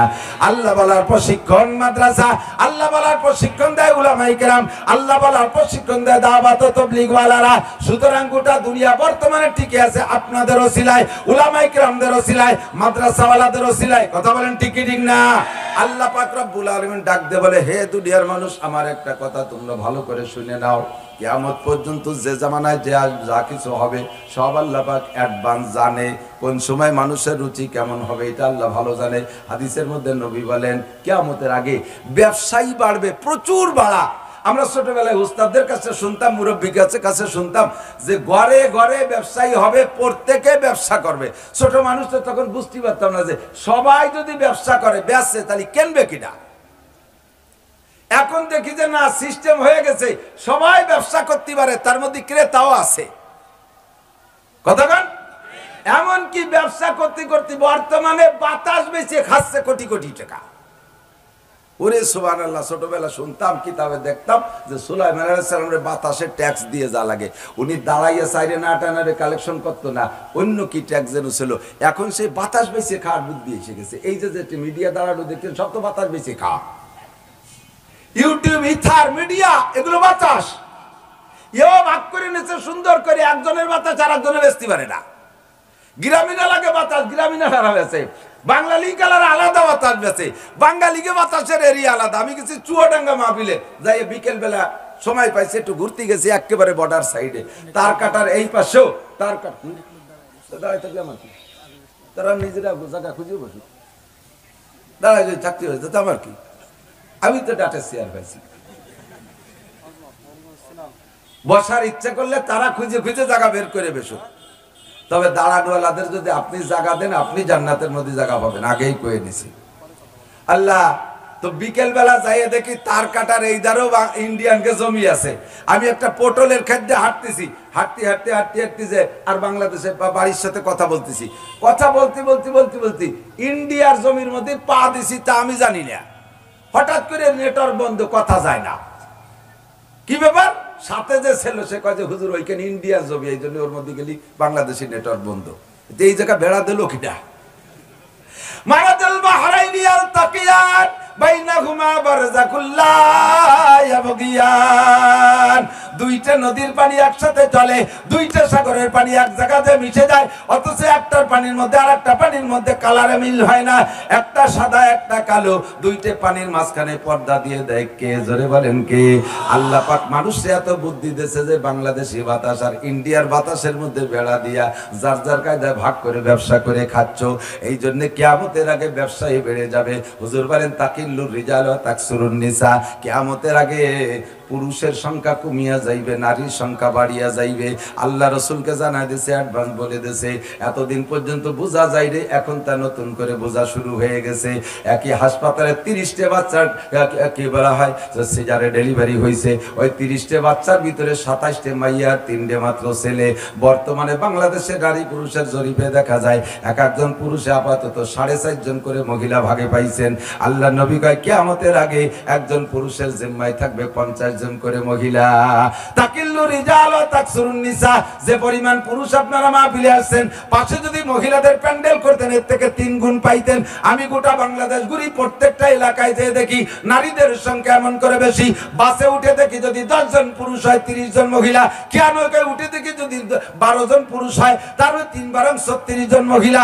ব্যানও যদি দেখি যে 4 জন মানুষ আছে তার মধ্যে 3 জন বিটি আর 1 জন বিটা। কোনো বাড়ি যদি মানুষ মারা যায় তাহলে মরা মানুষটা দেখতে 5-7 জন পুরুষ গেলে 1-150 যায় মহিলা। বিল আড়াআড়ি বন্দুক গাড়ে হয়ে দৌড়তি তালে তাই কি যে উনার হয়। এই 14 ডেলা ভাঙ্গে সুরিয়ে যাইতে তালে আছে, শরীফ পাড়াইতে কাজী পাড়া বিল আড়াআড়ি দৌড়তি তালে আছে। আল্লাহু আকবার। তোমার কি হয়? তুমি যাচ্ছ ওই না কিছু দেশে একজন মরি গেলে যাবো না তাইতে এক্কা বাক্কা খেবে যাই এসে দল ধরে কান্দা শুরু করে দেয়। তোমার কি হয় যে কান্দো? কি হয় না, আমি তো চোখের পানি দেখলে সহ্য করতে পারিনি। তোমার কান্তি দেখছে বাড়াইটিয়া সব জায়গায় এরকম মহিলা বেশি। আল্লাহ নবী বলেন কিয়ামতের আগ পর্যন্ত যা হবে সব আল্লাহ আমারে জানাই দিয়েছে। নবী সব বলেছে, হাদিস বলতে গেলে লম্বা সময় লাগবে। ও দোস্ত, কিয়ামতের আগে মানুষ অর্থনীতিতে এত অগ্রসর হবে, অর্থের পিছনে এত নামবে, দিনকে ভুলে যে দুনিয়া ধরার চেষ্টা করবে। বাল তুসিরুল হায়াতাদ দুনিয়া ওয়াল আখিরা। এবার দুনিয়া কামাই করার জন্য সর্বোত্তম ব্যবস্থা হলো সবচাইতে বেশি রাতারাত বড় লোক হওয়া যায় ব্যবসার মাধ্যমে। বৈধভাবে চাকরি করে কেউ কোনোদিন শিল্পপতি কোটিপতি হইতে পারবে না। কথা কোন ঠিক ঠিক না? আমি জানি বাংলাদেশের সবচাইতে বেশি বেতন পায় মাননীয় প্রেসিডেন্ট, আমাদের প্রেসিডেন্ট মহোদয় সবচাইতে বেশি বেতন পায়। শুনেছি আমি 2 বছর আগে 2,06,000 টাকা বেতন পায়। 2,06,000 টাকা বেতন পায় প্রেসিডেন্ট। 2,06,000 টাকা দিয়ে যদি উনি চলেন তাহলে জীবনও কোনোদিন ওই টাকায় ওনার সংসারও চলবে না, ডানি বামে 1 টাকাও রাখতে পারবে না। একজন পুলিশের সিপাহী বেতন পায়, একজন পুলিশে বেতন পায় 25,000 টাকা। ওই 25,000 টাকা দিয়ে চলতে গেলে সে জীবনে ডানি পয়সা রাখতে পারবে না। একজন আর্মি বেতন পায় 25,000 টাকা, 25,000 টাকা দিয়ে তার ডানি বামে কিছুই করা সম্ভব না। বৈধ বেতনের পর যদি চলতে হয় তাহলে কোনো বড় লোক হওয়া সম্ভব না। কথা বলেন ঠিক কি ঠিক না? ব্যবসার মাধ্যমে রাতারাত বড় লোক হওয়া যায়। আগে কিনে রাখছে মাত্র 60 টাকা করে ডিজেল, কিনা ছিল 60 টাকা করে ডিজেল, 2 ট্যাঙ্কি কিনা ছিল। হঠাৎ করে রাতারাত 1 লিটারে বাইরে যে দাম হয়ে গেছে 80 টাকা। তাহলে 60 টাকা যদি 60 টাকা যদি 20 টাকা লাভ হয়ে যায়, বড় লোক হইতে সকালে হইতে হইতে হাজার হাজার কোটি টাকার মালিক হওয়া যায়। আল্লাহ পাক রব্বুল আলামিন বলেন ব্যবসারে তোমরা অত্যন্ত গুরুত্ব দিবা। আমি তোমাদের একটা ব্যবসার পরিচয় দিতে চাই, আমি নিজে একটা ব্যবসা শিখাই দেবো। তোমরা যখন ব্যবসারে এত গুরুত্ব দিবা, ব্যবসারে মূল্যায়ন করবা, আমি কি একটা ব্যবসার পরামর্শ দেবো। হাল আদুল্লুকুম আলা তিজারা, বড় মহব্বতের সাথে ডাক দিয়েছে, ইয়া আইয়ুহাল্লাযীনা আমানু, তোমরা যারা ঈমানদার বিশ্বাসী আমার কথা মানো, আমি কি তোমাদের একটা ব্যবসা শিখাই দেবো। কাফের মুশরিকরা পড়িয়ে মরুক, ওকে নিয়ে আমার চিন্তা নাই। তোমরা যারা ঈমানদার তোমাদের একটা ব্যবসা শিখাই দেবো। জানতে চাইলাম আল্লাহ আগের ব্যবসার লাভ হবে কি লস হবে কি কয়ে দাও, এই ব্যবসায় লাভ হবে কি। আল্লাহ কয় তুনজিকুম মিন আযাবিন আলিম, আমি যে ব্যবসাটা শিখাই দেব সেই ব্যবসায় তোমাদেরকে জাহান্নামের কষ্টদায়ক শাস্তির থেকে নাজাত দিয়ে দেবে। দুনিয়ার কোন ব্যবসা করতে গেলে তার আগামী লাভ লস ভালো করে বুঝে শুনে হাত দেই, কথা বলেন ঠিক ঠিক না। আল্লাহ কয় আমি যে ব্যবসা দেব, আল আদুল্লুকুম আলা তিজারাতিন তুনজিকুম মিন আযাবিন আলিম, আমি যে ব্যবসাটা দেব এই ব্যবসার লাভ হলো 1 নম্বরে হাসরের মাঠে তোমরা কষ্টদায়ক শাস্তি থেকে জাহান্নামের আযাব থেকে বাঁচিয়া যাবা। জোরে কোন সুবহানাল্লাহ। ও দোস্ত, আল্লাহ পাক রব্বুল আলামিন ক্ষণস্থায়ী দুনিয়া দিয়েছে, আজ হোক আর কাল হোক মরতেই হবে। আমাল হায়াতুদ দুনিয়া ইল্লা কালিল, দুনিয়ার জিন্দেগি অতি সামান্য। এই এলাকায় অনেক মুরব্বীদেরকে দেখেছি আমি ছোটবেলা থেকে আসা যাওয়া করি, যখন চিনতাম অনেক মুরব্বী চলে গেছে, তারা চলে গেছে আর তাদেরকে ফিরে পাবো না। অনেক মুরব্বী বেঁচে আছে, তারা এখন ইমানের সাথে মরণের দোয়া চায়, বাবা চলে যাব আর কয়দিন বা থাকবো, যে কয়দিন হায়াত পেয়েছে কয়দিন পাবো না 100% গ্যারান্টি, কথা বলেন ঠিক ঠিক না। যুবক তুমি মনে করো আমার আব্বা 90 বছরে মারা গেছে, আমিও 90 বছর পাবো, ওই চিন্তা তুমি করো না, ওই ধান্দায় তুমি সময় নষ্ট করো না। তোমার আব্বা 90 বছরে হায়াতের, আব্বা এখনো বেঁচে আছে, থাকতে পারে, তার আগে তুমিও চলে যেতে পারো। আমাল হায়াতুদ দুনিয়া ইল্লা কালিল, চলে যাওয়ার পরে যাবা কোন জায়গায়, হয় হবে জান্নাতি নয় হবে জাহান্নামী। আল্লাহ পাক বলেন আমি যে ব্যবসাটা শিখিয়ে দেব এই ব্যবসার বিনিময়ে তুমি জান্নাত পাবা, এই ব্যবসার বিনিময়ে তুমি জাহান্নামের আগুন থেকে রেহাই পাবা। জানতে চাইলাম আল্লাহ এই ব্যবসা কি, ব্যবসা বলো, ব্যবসার নাম বলো। আল্লাহ কয় ব্যবসার নাম হলো ঈমান আর ইসলামের ব্যবসা। কথা বলেন কি? 1 নম্বরে ঈমান, বলেন 1 নম্বরে ঈমান, 2 নম্বরে ইসলাম। ঈমান আর ইসলামের ব্যবসা। তুমিনুনা বিল্লাহি ওয়া রাসূলিহি ওয়া তুজাহিদুনা ফি সাবিলিল্লাহি বিআমওয়ালিকুম ওয়া আনফুসিকুম। 1 নম্বরে আল্লাহ আল্লাহর রাসূলের প্রতি বিশ্বাস রাখবা, 2 নম্বরে ইসলামের জন্য জিহাদ করবা, জান দিবা, মাল দিবা, নামাজ পড়বা, রোজা রাখবা, হজ করবা, যাকাত দিবা, শরীয়তের বিধিবিধান মেনে চলবা, এর নাম হলো ইসলাম। এই ব্যবসার নাম হলো ঈমান আর ইসলামের ব্যবসা। জানতে চাইলাম আল্লাহ বেচবে কি আর কিনবে কি? এই ব্যবসা তো আমরা বেচবো, কিনবে কি না? আল্লাহ পাক অন্য আয়াতের মধ্যে বলেন ইন্নাল্লাহা আশতারা মিনাল মুমিনিনা আনফুসাহুম ওয়া আমওয়ালাহুম বিআন্না লাহুমুল জান্নাহ। এই ব্যবসায় বিক্রি করবা তোমরা, কিনবো আমি। জোরে কোন সুবহানাল্লাহ। ক্রেতা কে? জানতে চাইলাম আল্লাহ আমরা তো বেচবো তোমার কাছে, ঈমান আর ইসলাম তোমার কাছে বেচবো, তুমি কিনবা, আমাদের বিনিময় কি দিবা? কয় আল্লাহ কয় ইন্নাল্লাহা আশতারা মিনাল মুমিনিনা আনফুসাহুম ওয়া আমওয়ালাহুম বিআন্না লাহুমুল জান্নাহ। জোরে কোন সুবহানাল্লাহ। বিনিময় তোমাদেরকে দেব জান্নাত। আল্লাহু আকবার। ও দোস্ত, জান্নাত শুনতে শুনতে হাফেজ হয়ে গেছি, কান তেলছে হয়ে গেছে। কয় হুজুর দুটো বিড়ি দেয় নাকি আল্লাহর কাছে? তাই শোনেন। একটা ইয়াবার ট্যাবলেট দেয় নাকি? তালিমান ইসলাম বেস্তি বাড়ি। বর্তমানে আমাদের দেশের নির্বাচন আইসা ভিতরে মাশাআল্লাহ এ সব কিছুর কিনা বেচা চলে, আছে না নাই? আছে না নাই? যে আবা খাতি চায় তার জন্য আবা আছে, বাবা খাতি চায় বাবা আছে, খাজা বাবা খাতি চায় তা আছে, গাজার ব্যবস্থা তা আছে, যে তাতে খুশি সবকিছু হাতে নিয়ে ব্যাগে নিয়ে সবসময় রেডি রাখে। ভালো করে মনে রাখবা, 1 নম্বরে যে কটার নাম কইছে হারাম, 2 নম্বরে হালাল রে হারাম করে ফেলতেছে দোস্ত। ঈমান আর ইসলাম রে বিক্রি করতেছে মাত্র একটা 100 টাকার কাছে, 1000 টাকার কাছে, 2000 টাকার কাছে, 1 কাপ চার কাছে, একটা পরোটার কাছে। নির্বাচন উপলক্ষে প্রার্থীদের কাছ থেকে ভোটের বিনিময় প্রলোভন দিয়া কৌশল করে যে কোনো কৌশলে যাহা কিছু হাতে নেবেন, যাহা কিছু খাবেন, ওইটা ওই খাদ্য, ওই টাকা, ওই পয়সা শুয়োরের পায়খানার চাইতে হারাম। নাউজুবিল্লাহ। সুর ভালো না রে শোনা, টের পাইছি ভিতরে ভিতরে কোর আছে। खाने वाला है, डाल में कुछ काली है, ডালির মধ্যে কালা কালা ঝিল হালি দুটি একটা পাওয়া যাচ্ছে ভাবে গন্ধে কয়। শুকরের পায়খানা, শুকরের গোশ কেউ খাইতে পারবেন? জোরে বলেন পারবেন? লক্ষ লক্ষ টাকা প্রার্থী শুধু নমিনেশন আনতে বলে 2 কোটি টাকা খরচ করে নমিনেশন আনতে। দোষ দেব প্রার্থীকে, নির্বাচিত চেয়ারম্যান রে? নো, আগে দোষ আমার। 2 কোটি টাকা দিয়ে নমিনেশন আনলে পরে জিততে আর 1 কোটি টাকা লাগবে। একজন চেয়ারম্যান বেতন পায়, ভাতা পায়, সম্মানী পায় 10,000 টাকা মাসে, বছরে পায় 1,20,000। 5 বছর চেয়ারম্যানের কালে পাবে মাত্র 6 লাখ টাকা। সে যদি 1 কোটি টাকা তোমার কাছে আগে খরচ করে, তাই এই 6 বছরে কম্বল না বেঁচে যাবে কোন জায়গা? টনমনার রাস্তাঘাট খালমুট মালিয়ে গেলে না বেঁচে সে এ কামাই করবে কোত্থেকে? তারে ফ্রি ভাবে হতে দেন, মুক্ত ভাবে হইতে দেন, পোস্টারের টাকাও লাগবে না। যোগ্য ব্যক্তি যে তারে বিনা পয়সায় ভোট দেন, তাহলে ইনশাআল্লাহ তার থেকে আগামী 5 বছর কিছু আশা করা যাবে। কথা কোন ঠিক ঠিক না? আগেই তারে সুইসে খাইয়ে তার সব 12 বেলায় দুটো আনতে পারে। কাজেই সে সেই রস তো আবার লোড দেবে, আবার জানে যে এবার যদি 1 কোটি লাগে, আগামী বছর লাগবে 2 কোটি, কারণ ডিজিটাল প্রত্যেকদিন তালতি তালে আছে। কতক্ষণ আমরা প্রার্থীদের চাইতে আমরা ভোটাররা নষ্ট বেশি। আর কত কৌশল, সাত দোকানে বসে ও নান্টু মেম্বার, বুড়ো এমন বড় চোখ দিয়ে আক্কা বা কাকে মেম্বার হবা?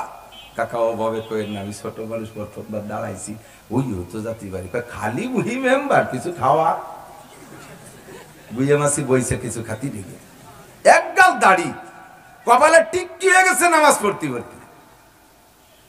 তাই কাকা কাকা কি খাবে? খাওয়া। তাই একদিন খাইয়ে শেষে মুখ কাটিয়ে লাভ নেই। তার মানে পুরো মাসের লজিং ঠিক করতেছে। এই নির্বাচন পর্যন্ত কাকা যা খাবে সব খাওয়াবে, আমি বিল দেবো। 5 মেম্বার আইছে, 5 জনের কাছে লজিং ঠিক করছে। 7 দোকানে কানে কানে কয় 5 জনের কাছে টাকা রাখবি, 1 জনের টাকা তুই নিবি, 4 জনের টাকা মারে দিবি। সাদাকাল্লাহুল আযীম। সুপা খসা ফেলে দেবে, স্যান্ডেল দিয়ে পারবে। কথা গান ইন্নাল্লাহা ইশতারা মিনাল মুমিনিনা আনফুসাহুম ওয়া আমওয়ালাহুম বিআন্না লাহুমুল জান্নাহ। এই সমস্ত ব্যবসা বাদ দিয়া ঈমান ইসলামকে বিক্রি করলে বেচবো কার কাছে? আল্লাহর কাছে। আল্লাহ পাক দেবেন জান্নাত। জান্নাত কি দোস্ত যুবক শুনে নাও, প্রথম দিন যেদিন তুমি জান্নাতে যাবা, আল্লাহ পাক তোমাকে 72টা স্ত্রী দান করবে। কন্না আল্লাহু আকবার। 72টা স্ত্রী পাবা। ওই স্ত্রীদের রূপের বর্ণনা আমি দিতে পারবো না। কিতাবুল জিহাদ বুখারী শরীফ 11 নম্বর পারায় আল্লাহ রাসূল বলেন, ওই নারীদের মধ্যে থেকে এত রূপসী নারী সব হবে। একজন মহিলা যদি তার কেনি আঙ্গুল দুনিয়ায় বাসায় দিত, তার আঙ্গুলের রূপের সামনে সূর্যের আলো পর্যন্ত নিভিয়া যাইত। এই কটা লাইটে রাতের বেলা সকলকে আলো দিচ্ছে, সূর্য ওঠার পরে কি এই লাইটের কোনো পাওয়ার প্রমাণ হবে? এগুলো এমনিতেই নিভা নিভা হয়ে যায় দোস্তরে। তাহলে সূর্যের আলো 9 কোটি 30 লক্ষ মাইল দূরে থাইকা সারাটা দুনিয়ারে কিভাবে আলো দিচ্ছে? বাগান আগানের মধ্যে আলো হয়ে যাইতেছে। আর ওই নারীর আঙ্গুলের মাথায় এত রূপ হবে, যার আঙ্গুলের রূপের সামনে সূর্যের আলো নিভে যাবে। আল্লাহর নবী বলেন, লা বাদাকাত ফিল বাহরি লাকানাত আহলা মিনাল আসাল। একজন নারী যদি তার জিহ্বা থেকে 1 ফোঁটা লালা দুনিয়ার পানিতে ফেলে দিত, সারা দুনিয়ার সব পানি মধুর চাইতে মিঠা হইয়া যাইত। এমন জান্নাত পাবা তুমি ঈমান আর ইসলামের বিনিময় কিনবে। আমার আল্লাহ তোমার থেকে ঈমান আর ইসলাম আর তোমাকে দেবে। যদি জান্নাত দেয়, যার বিনিময় দেবে তা হলো ঈমান আর ইসলাম। এই ঈমান আর ইসলামটা হইতে হবে 1 নম্বর নোট। নোট সব ঠিক আছে, ইদানিং দেখি পোলাপান্ডা ওরে 5 কিলাস 500 টাকার নোট চকলেটের সাথে ঝুলানো রয়েছে এতগুলো। কালার রং কোনোটাই কম নাই, কিন্তু ওর কি 5 পাইরও দাম আছে? ওটা জাল নোট, ওটা ভুয়ো টাকা, ওটা ফালতু টাকা, ওটা অরিজিনাল টাকা না। ওই টাকার দাম নাই। যেই টাকা দিলে দোকানের থেকে কোনো খাবার দেয় না। আল্লাহু আকবার। আল্লাহ বলেন যে ঈমান আর ইসলাম দিয়ে আমার থেকে জান্নাত পাইবা। ঈমান আর ইসলাম হতে হবে ফ্রেশ আর পরিষ্কার। ঈমানের মধ্যে শিরিক থাকবে না, ঈমানের মধ্যে কুফর থাকবে না। কথা বলেন ঠিক কি ঠিক না? আল্লাহ কয় বালা ইউশরিক বিইবাদাতি রাব্বিহি আহাদা ইন্নাল্লাহা লা ইয়াগফিরু আন ইউশরাকা বিহি ওয়া ইয়াগফিরু মা দুনা যালিকা লিমান ইয়াশা। ব্যাখ্যা দেওয়ার সময় পাইতেছি না দোস্ত, সামনে চলে যাব। ঈমান হবে ফ্রেশ। 1 নম্বরে ফ্রেশ ঈমান। সৃষ্টিকর্তা কে? টুকুই বাঁচায় কে? মারে কে?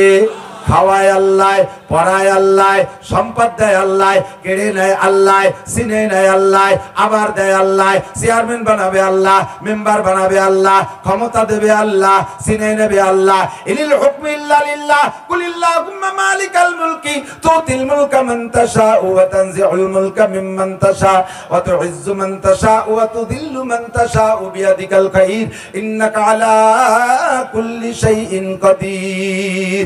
এনি টাইম দিতেও পারে, এনি টাইম সিনেও নিতে পারে, ক্ষমতা আমার কার? ভালো করে মনে রাখবেন দোস্ত।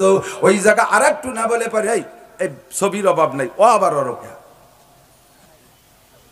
এদিক যাই নিয়ে শুনে বুঝে সুঝে, যাই নিয়ে বুঝে সুঝে যদি অপাত্রের সমর্থন করে ইমান বিক্রি করেন, সিজন আলী ওয়াজ একটু না করলে নয়, কিয়ামতে আল্লাহ ভরে ধরবে। কত মানুষ আইলো তোমার কথা বিশ্বাস করতো, মানতো, গুরুত্ব দিত, তুমি কোন চাপের কারণে আসল কথাটা কাও নাই, গোপন রেখে চলে গেছো, আমারে আল্লাহ তাআলা দুলাই দেবে। এই জন্য আমার একটু বলা লাগবে, দিক তাকান। যারে চিনি বুঝি, ভালো করে চিনি, যার স্বভাব আখলাক সম্পর্কে জানি, কয় না ভালো করে জানি না, একটু জানাই দেই। নবী নমুনা বলেন, মাল্লাম ইয়াখাফিল্লাহ লাম ইয়াখাফিন নাস, যে আল্লাহরে ভয় পায় না সে মানুষেও ভয় পায় না। কথা কোন ঠিক কি ঠিক না?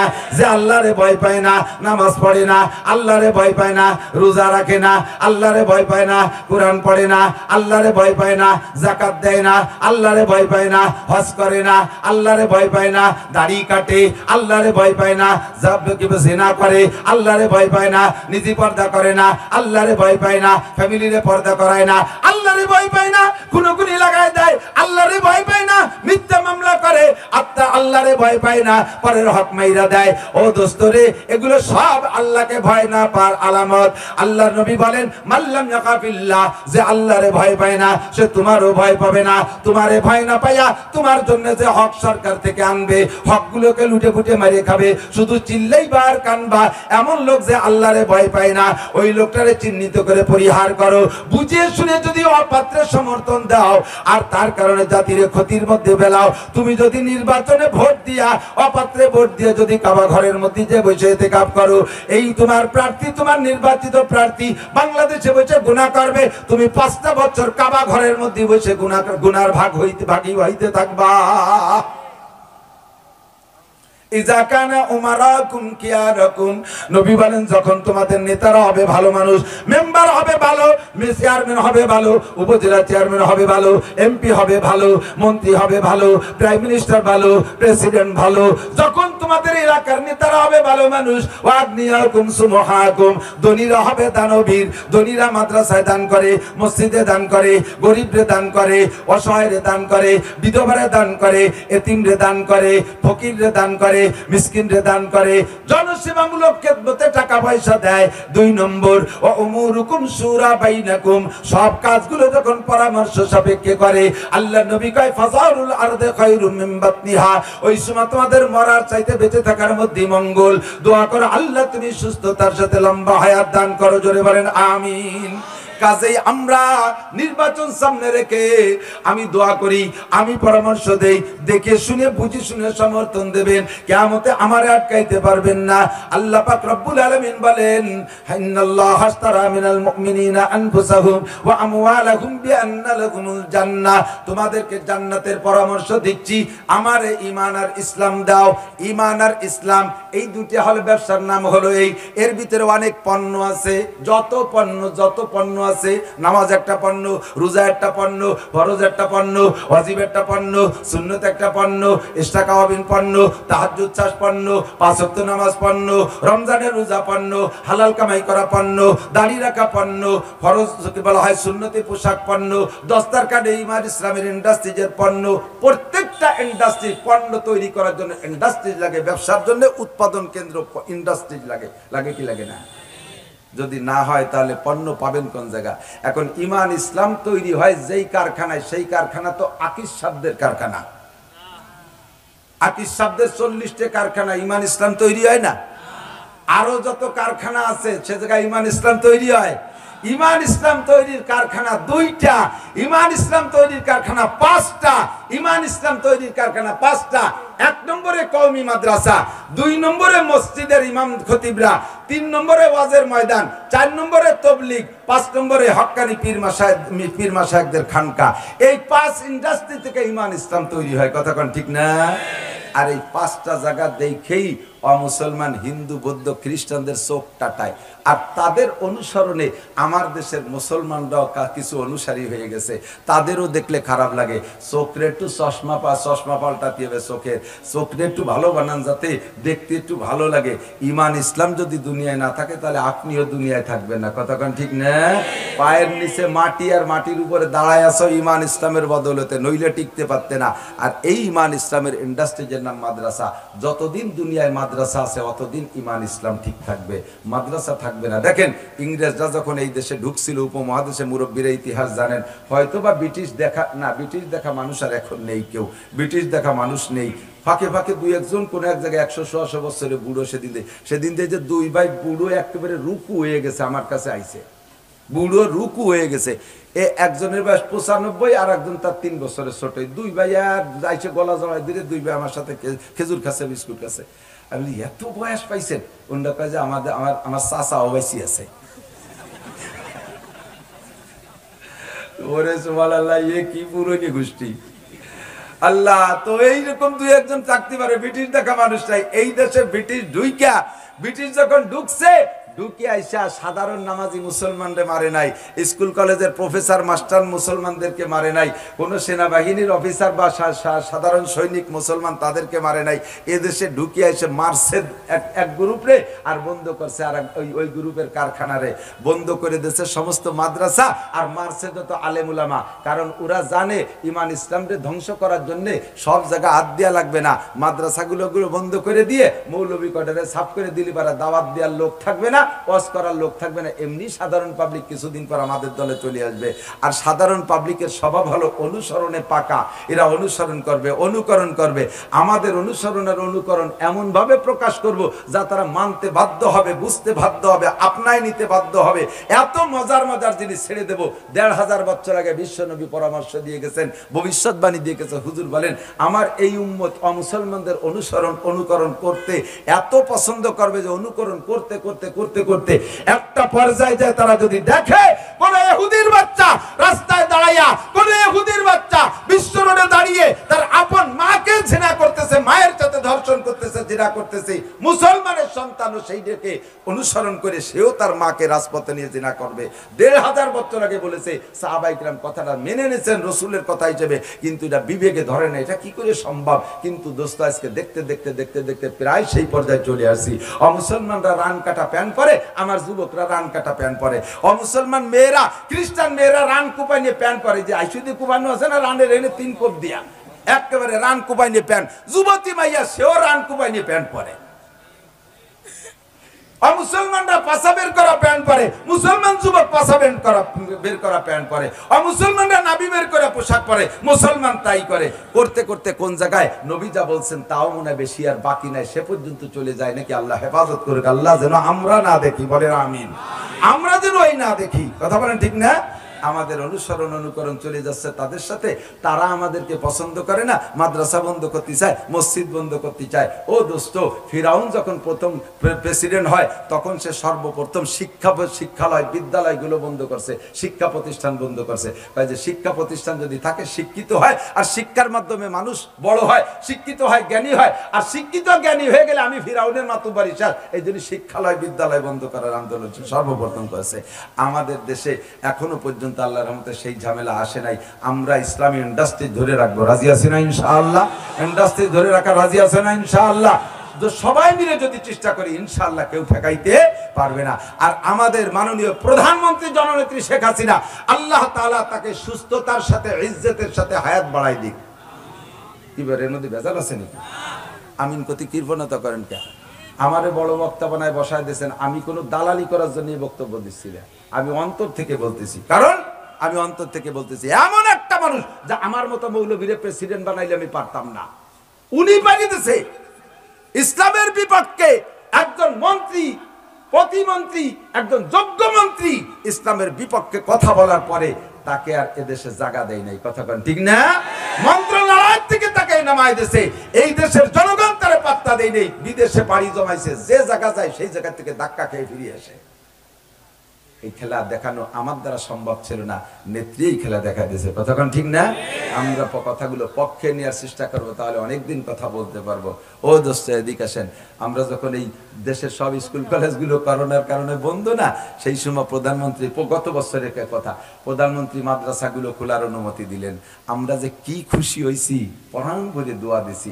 একদল আবার আমাকে কুবুদ্ধি দেয়, কয় হ্যাঁ তোমাকে হুজুররা বোঝো না, মাদ্রাসা খুলে দিয়েছে কেন জানো, তোমাকে যে টেস্ট করতেছে, ট্রাই করতেছে যে এই মাদ্রাসা খুলে দিয়ে দেই কি পরিমাণ মরে, যদি বেশি মরে তাহলে আমাকে গুলো খুলবো না, তোমাকে দিয়ে বাচ্চি বিয়ে দেখলো, তুমি ওদিক নাও কা, তুমি এই দিক নাও যে আলহামদুলিল্লাহ জননেত্রী শেখ হাসিনাকে আল্লাহ তাআলা সুবুদ্ধি দিয়েছে, মাদ্রাসাগুলো খুলে দিয়েছে, উলামায়ে কিরাম কোরআন হাদিস পড়ে দোয়া করবে দেশের ভালো হবে, এই দিক নাও কথা, ওদিক নাও কা। প্রত্যেকটা কথার দুই দিক নেওয়ার সুযোগ আছে, আছে না নাই? আমি পক্ষের দিক রাখি, অসুবিধা কি? আমি প্রাণ খুলে দোয়া করি জননেত্রীকে আল্লাহ তাআলা কিয়ামতে যেন ফুল সিরাত পার আসান করে দেয়, কন্যা আমিন। কেন বলি, এই যে পদ্মার উপরে ওয়াজ করতে জাতি রাজি হই না আমি, কত যে দাওয়াত, হাজার হাজার দাওয়াত, নদীর উপরে উপর গেলি সব দিক দিয়ে আমাকে পয়সা করি একটু বেশি দেয়, আবার এই পয়সা করির কথা আসে গেলে না করলে ওর পাল্টায় না। একদল আমাকে নিয়ে খুব শেষে, হ্যাঁ ওয়াজ করে টাকা নাই, কইয়ে টাকা নাই, এ পাইছে কোন জায়গাতে, ওয়াজ বেচে টাকা খায়। আচ্ছা ঠিক আছে, আমি ওয়াজ বেচে টাকা নিচ্ছি, আমি ওয়াজ বেচে টাকা নেই, আমার ওয়াজ বিক্রি করা ওয়াজ তো আমি খালি কোরআন শরীফ পড়ি নেই, কত তা কইতেছি, বাংলা, ইংরেজি, অঙ্ক ইত্যাদি ইত্যাদি, দেশ বিদেশ, ফেরাউন নমরুদ সব তা কইয়ে টইয়ে আমি একটা ওয়াজ বানাইছি।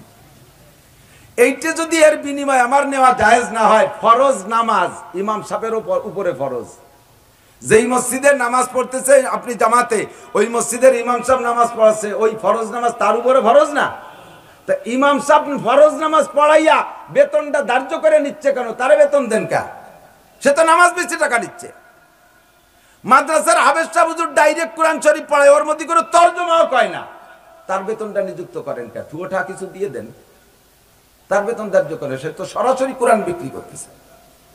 সমস্যা ও জায়গা না, সমস্যা হলো ওনরা তো ৩-৪ হাজার টাকা নিয়ে যায়, আপনারা যে মোটা টাকা নেন এই জন্যই চোখটা টাই, আর কিচ্ছু না। আমিও যদি ২-১০০ নিয়ে চলে যেতাম, থ্যাংক ইউ হুজুর, ধন্যবাদ হুজুর, মাইক হুজুর। ২ নম্বর ৩ নম্বর হলো তোমারে দেয় না আর আরেকজনে খা সহ্য করতে পারো না, এই জ্বালায় তুমি ক্যাসর মেসর করো। এটা বিনিময়, এটা কোনো হাদিয়া না। হাদিয়া বলে কোনো বিনিময় ছাড়া এমনিতে আমার বাড়ি যে হুজুরে একটা লুঙ্গি দিয়ে গেলাম আপনারে, এর নাম হাদিয়া। আমি ওয়াজ করার পরে আমারে দেন, ভালো ওয়াজ করলে বেশি দেন, মন্দ ওয়াজ করলে কম দেন, আরো মন্দ লিবারা খাতিও দেন না। এটা বিনিময়। আপনার সব কাজের যেহেতু বিনিময় ধার্য করে নেওয়া জায়েজ আছে, কাজে আমার এটাও জায়েজ আছে, কিন্তু সেটা আমি দৃষ্টিকটু সেভাবে আমি করি না। যদি কেউ আমার নামে বলে সে মিথ্যাবাদী, তারে আমি কিয়ামতে মাফ করবো না। আমার নামে যদি কেউ বলে, অনেকে আছে পিসা বইয়ে দোয়া করে, বদ দোয়া করে আমাকে ধ্বংস করার জন্য। আমরা সব বক্তারা ধ্বংস হয়ে যাই, তুমি দেশটা হিদায়তের বাণী ছড়াও দেই কতদিন পারো। এই ফাইজদেবি বললে মানে শুনতে খুব খারাপ লাগে, কষ্ট লাগে। ও দোস্ত, আল্লাহ তাআলা দিনকে জিন্দা রাখুক, বলেন আমিন। আমরা ঈমান ইসলামের কারখানা মাদ্রাসার পক্ষে থাকবো তো ইনশাআল্লাহ। আমার আপনার আব্বা মা চলে গেছে, অনেকেরই আব্বা মা নাই। আমার আব্বা মারা যাওয়ার পরে, মারা গেছে ৭ সালে, কতদিন হলো? ৩-৭-২১, ১৪-১৫ বছর হয়ে গেছে।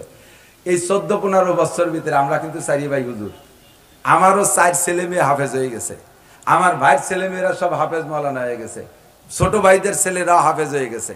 আমার গোষ্ঠী ধরে হুজুর সবাই জানেন, হযরত মাওলানা আব্দুল ওয়াহাব সাহেব রহমাতুল্লাহ আলাইহি আমার ছোট চাচা। আমার গোষ্ঠীটাই মাওলানার গোষ্ঠী, হুজুরি গোষ্ঠী। আমাকে বাড়ি কেউ মরিয়ে গেলে মিলাদ দিতে কোনো মৌলবী দাওয়াত দেওয়া লাগে না। আমরা এনি টাইম রাত্রে শুই হোক মিলাদ পড়ি, বেলায় দিতে পারি। এই যে যেখানে আছিস মিলাদ পড়, সকালবেলা জিলাপি কিনে খাওয়া দেবো। আর জিলাপির টাকারও অভাব নাই, আল্লাহর রহমতে, আল্লাহ যথেষ্ট দিয়েছে, জিলাপির টাকার অভাব নাই। কিন্তু আইজও মিলাদ পড়ি নেই, কোনোদিন পড়ি নেই, সামনেও পড়বো না। তা আমরা জানি হুজুররা পরের বাড়ি মিলাদ পড়ি বেড়ায়, আমি নিজেকে বাড়ি মিলাদ দেয় না। হুজুররা পরের বাড়ি খাইয়ে বেড়ায়, নিজেকে বাড়ি খাওয়ায় না। খাওয়াতে কি লাগে, খাওয়াই কি খাওয়াই না, একসময় আইসেন, দাওয়াত নেন আমার কাছ থেকে, আমি খাওয়াবো ইনশাআল্লাহ। মাদ্রাসা না, আমার বাড়ি খাওয়াবো, বাড়ি খাওয়াবে। এবং যেমন খাওয়া শিখছি, আল্লাহর রহমতে খাওয়ানোও শিখছি।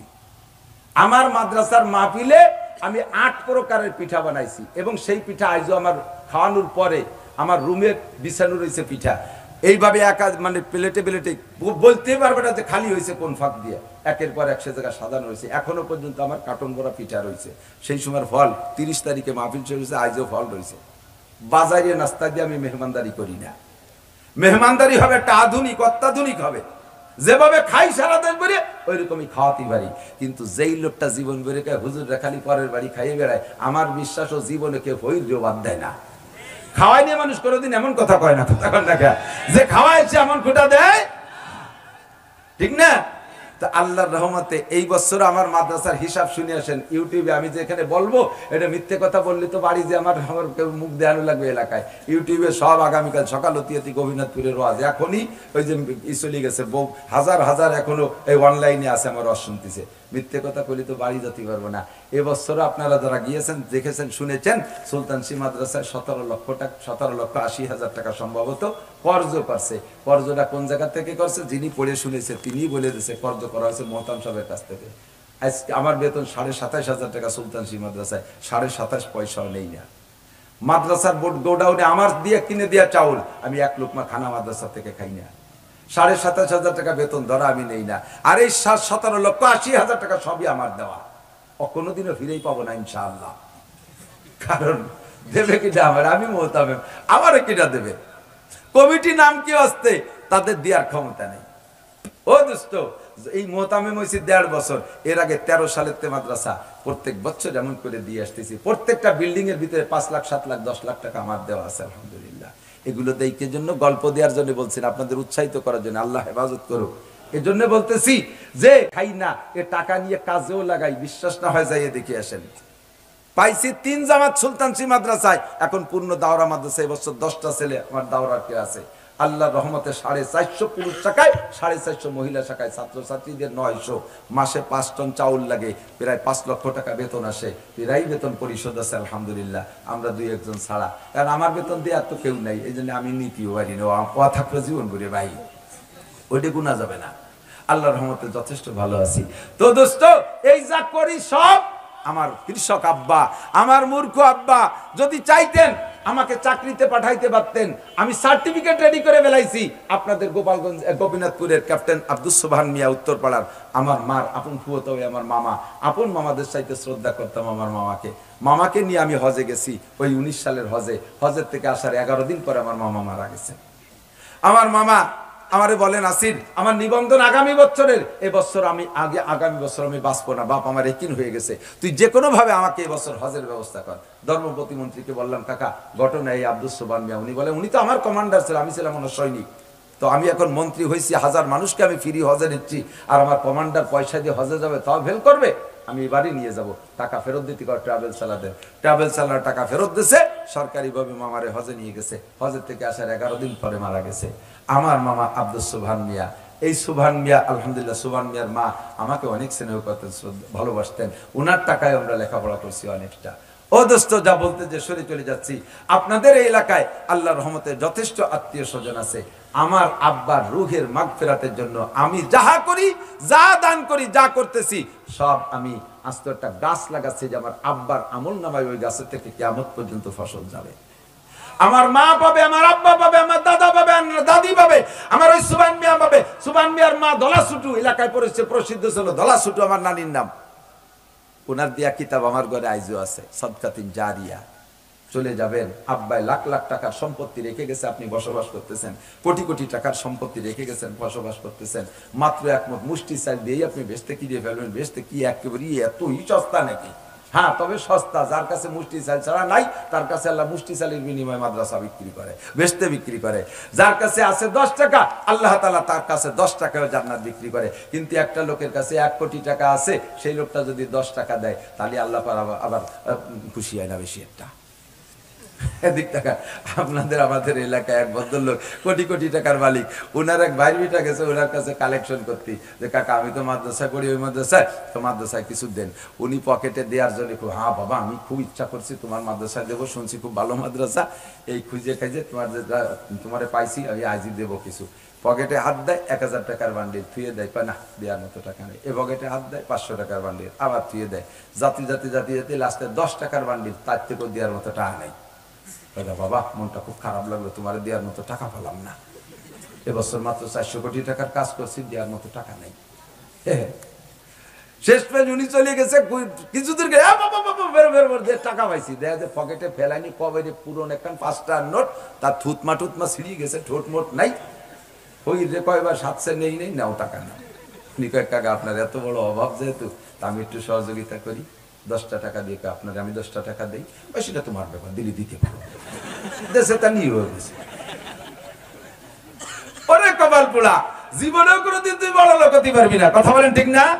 আমি হাদিসে বলে থাকি, অর্দা বিমা কাসামাল্লাহু লাকা তাকুন আগনান নাস, যদি সবচেয়ে বড় লোক হইতে চান, নবী পাক বলেন তোমাকে আল্লাহ তাআলা যাহা দিয়েছে তারপর খুশি থাকো, সন্তুষ্ট থাকো, তাহলেই তুমি বড় লোক, কথা বলেন ঠিক না?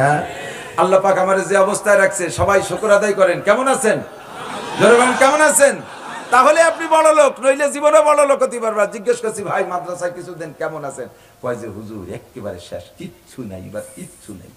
কিছু নাই মানে এই বছর মাত্র 2 পাম্প করছি, আর 20 কেন্দ্রে রাখ নামাইছি, আর 10টা গাড়ি লাইনে দিছি, গাজীপুর 2 বিঘা জমি রাখতে যাই, ওই জায়গায় একটু ঠেয়ে গেছি, কিছু নাই, মানে ওর রাইতে ভাতও নাই ঘরে। এই 2 পাম্প করছে, আর 20 কেন ট্রাক আর 10 কেন বাস পরিবহন বানাইছে, গাজীপুর 2 বিঘা জমি রাখছে, কিছু নাই। ওরে 10 টাকা দেওয়ার দরকার না? ভ্যানওয়ালা ভ্যান চালাইয়া সারাদিন করে 300 টাকা পাইছে। ফখরুল মালার যে কয় ভাই মাদ্রাসার মাহফিল আজকে 300 টাকা আপনি নেন, তাহলে ওই শিল্পপতির চাইতে এই ভ্যানওয়ালা আল্লাহর কাছে হাজার হাজার গুণ বড় লোক, কথা বলেন ঠিক? শুয়ে শুয়ে ফকির ভিক্ষা করতেছে, শুয়া ফকির একজন শুয়ে শুয়ে ভিক্ষা করে, মা তার কাছে ভাঙা থাল, কয়টা 2 টাকা 5 টাকা কোন নোট, কয়টা কয়েন ফেলানো আছে। ইতিমধ্যে একটা ঠ্যাংকুড়া ফকির বগলে কেরাস লাগাইয়া হাঁটতে হাঁটতে আইসা ওই শুয়া ফকিরের কাছে আইসা ওর ব্যাগের থেকে 5 টাকার একটা কয়েন নিয়া কুজো হইয়া প্লেটের মধ্যে ছাইড়া দিছে। সাংবাদিকরা কয়, তুমিও ফকির, ও ফকির, তুমি ভিক্ষা করে এনে খয়রাত দাও। হাঁটা ফকির কয়, আমার ভাই হাঁটতে পারে না, শুয়ে শুয়ে ভিক্ষা করে। ফকির দেখলে সবাই এড়ায় চলে, কাছে কেউ আসতে চায় না, ও সব জায়গা যাইতে পারে না। আমারে তো আল্লাহ একটা চাকা হলেও ভালো রাখছে, আমি 1 চাকা ঘুরিয়া ঘুরিয়া বগলে বাস বাঁধাইয়া যথেষ্ট ইনকাম করছি। আল্লাহ পাক আমার ওই শোয়া ভাইয়ের চাইতে আমারে ভালো রাখছে, তাই আমি আমার ভিক্ষার থেকে একটু জাকাত দিয়ে যাই 5 টাকা। দাঁড়াও সেকেন্দার সে ও মর্দে ফকির আওলা, জিসকি ফকিরি মে বুয়ে আসাদুল্লাহ হে। ওই শিল্পপতি 2 পাম্পের মালিক, ওই 20 কেন ট্রাক আর 10টা বাসের মালিক, গাজীপুরের তার কি বলা হয় গার্মেন্টসের মালিকের চাইতে এই ঠ্যাংকুড়া ফকিরের দাম আল্লাহর কাছে লাখ কোটি গুণ বেশি, কথা বলেন ঠিক কি ঠিক না? আমাদের গোপালগঞ্জের ভিতরে আপনারা নিজেরা নিজেদেরকে ছোট জানলিও, আমরা বাইরে থেকে আপনাদেরকে অনেক বড় জানি। পুরো গোপালগঞ্জের ভিতরে আমার গ্রাম হলো সুলতান শাহী, নামে সুলতান শাহী, কামে সুলতান শাহী না। সুলতান মানে বাদশাহ, শাহী মানে বাদশাহ, আর সুলতান আর শাহী মানে বাদশার বাদশাহ, কিন্তু ফকিরির আড্ডা। কিসেন বেচা ভাগা কাটা গ্রাম। আল্লাহ তাআলা অনেক সুন্দর একটা মাদ্রাসা আমারে দিয়েছে আমাদের গোপালগঞ্জের ভিতরে, গোপীনাথপুর, চন্দ্রদিগলিয়া, পাইককেন্দ্রি, শুকতৈল, এই কয়েকটা গ্রাম বড় লোকের গ্রাম। আপনাদের গ্রামের প্রতিষ্ঠান হইতে অন্য কাহারো কাছে ভিক্ষা করা লাগা দরকার না, এটা আমি বিশ্বাস করি না। এই গ্রামের যে কোনো একজন মানুষ হাটাজারি পটিয়ার মতো একটা 2টা 5টা 10টা মাদ্রাসা বানাইতে পারে, এমন পয়সার মালিক আপনাদের গোপীনাথপুর আছে না নাই? কথা বলেন, স্বীকার করেন আছে না নাই? ও দোস্ত, হাজার হাজার কোটি টাকার মালিক আছে। এ জায়গায় মাদ্রাসা হবে, হেফজখানা হবে, আল্লাহর কোরআনের ঘর হবে, কিয়ামত পর্যন্ত এই ঘর থেকে আপনি কোরআনের সওয়াব পাবেন। আপনার আব্বা মা কবরে শুয়ে আছে, আপনার দিকে এখনই তাকায় আছে। আমার জামাল কামাল, লালটু বল্টু, জুয়েল টুয়েল, টুলুলুলু, আমার ডলি পলি পর্দার আড়ালে মহিলারা ওয়াজ শুনতে গেছে, মাওলানা নাসির ওয়াজ করতেছে, কোরআনের ঘর তৈরি হবে। আমি মারহাবা দিয়ে কালেকশন করার সময় আমার নাই। আজকের পকেটে বড় টাকা, যদি বলতে পারেন কোনো এক বান্দা থাকে নাম লিখে দেব। আমি একটু শুনেছি আমাদের এই গোপীনাথপুরের ভিতরে, শরীফ পাড়ার ভিতরে আমাদের কি বলা হয় কামাল শরীফ ভাই, আল্লাহ তাআলা তারে যথেষ্ট পয়সা দিয়েছে। আমি কামাল ভাই যদি থাকে, কামাল ভাইয়ের কাছে একটু দাবি করব, হেফজখানাটা কামাল ভাই তৈরি করে দেবে। উনি যদি হেফজখানা তৈরি করে দেয়, আপনাদের কোনো দ্বিমত আছে? ধরে বেড়ান আছে? আপনারা খুশি কারা কারা একটু দেখান তো। হেফজখানা যদি উনি করে দেয়, রাজি? নারায়ে তাকবীর। আল্লাহ তুমি আমার কামাল ভাইয়ের টাকা কবুল করে নাও। আল্লাহ তার মাধ্যমে ভবনটা তৈরি করে দাও, জোরে বলেন আমিন। মাশাআল্লাহ, হাত নামান। হাজার মানুষ নিয়ে দোয়া করলাম, আল্লাহ আমার ভাইয়ের মন তৈরি করে দাও, তার তৌফিক বুলন্দ করে দাও, জান্নাতের মধ্যে বড় বড় বালাখানা বানাই দিও। যার মাই মুরব্বী যারা কবরে চলে গেছে সবাইরে জান্নাতি করে দিও। দুনিয়ায় যারা বেঁচে আছে দিনদার ইমানদার বানায় দাও। আমার ভাইরে হাজার হাজার কোটি টাকার মালিক হালাল ভাবে বানায় দাও, একটু জোরে বলেন আমিন। এবার কামাল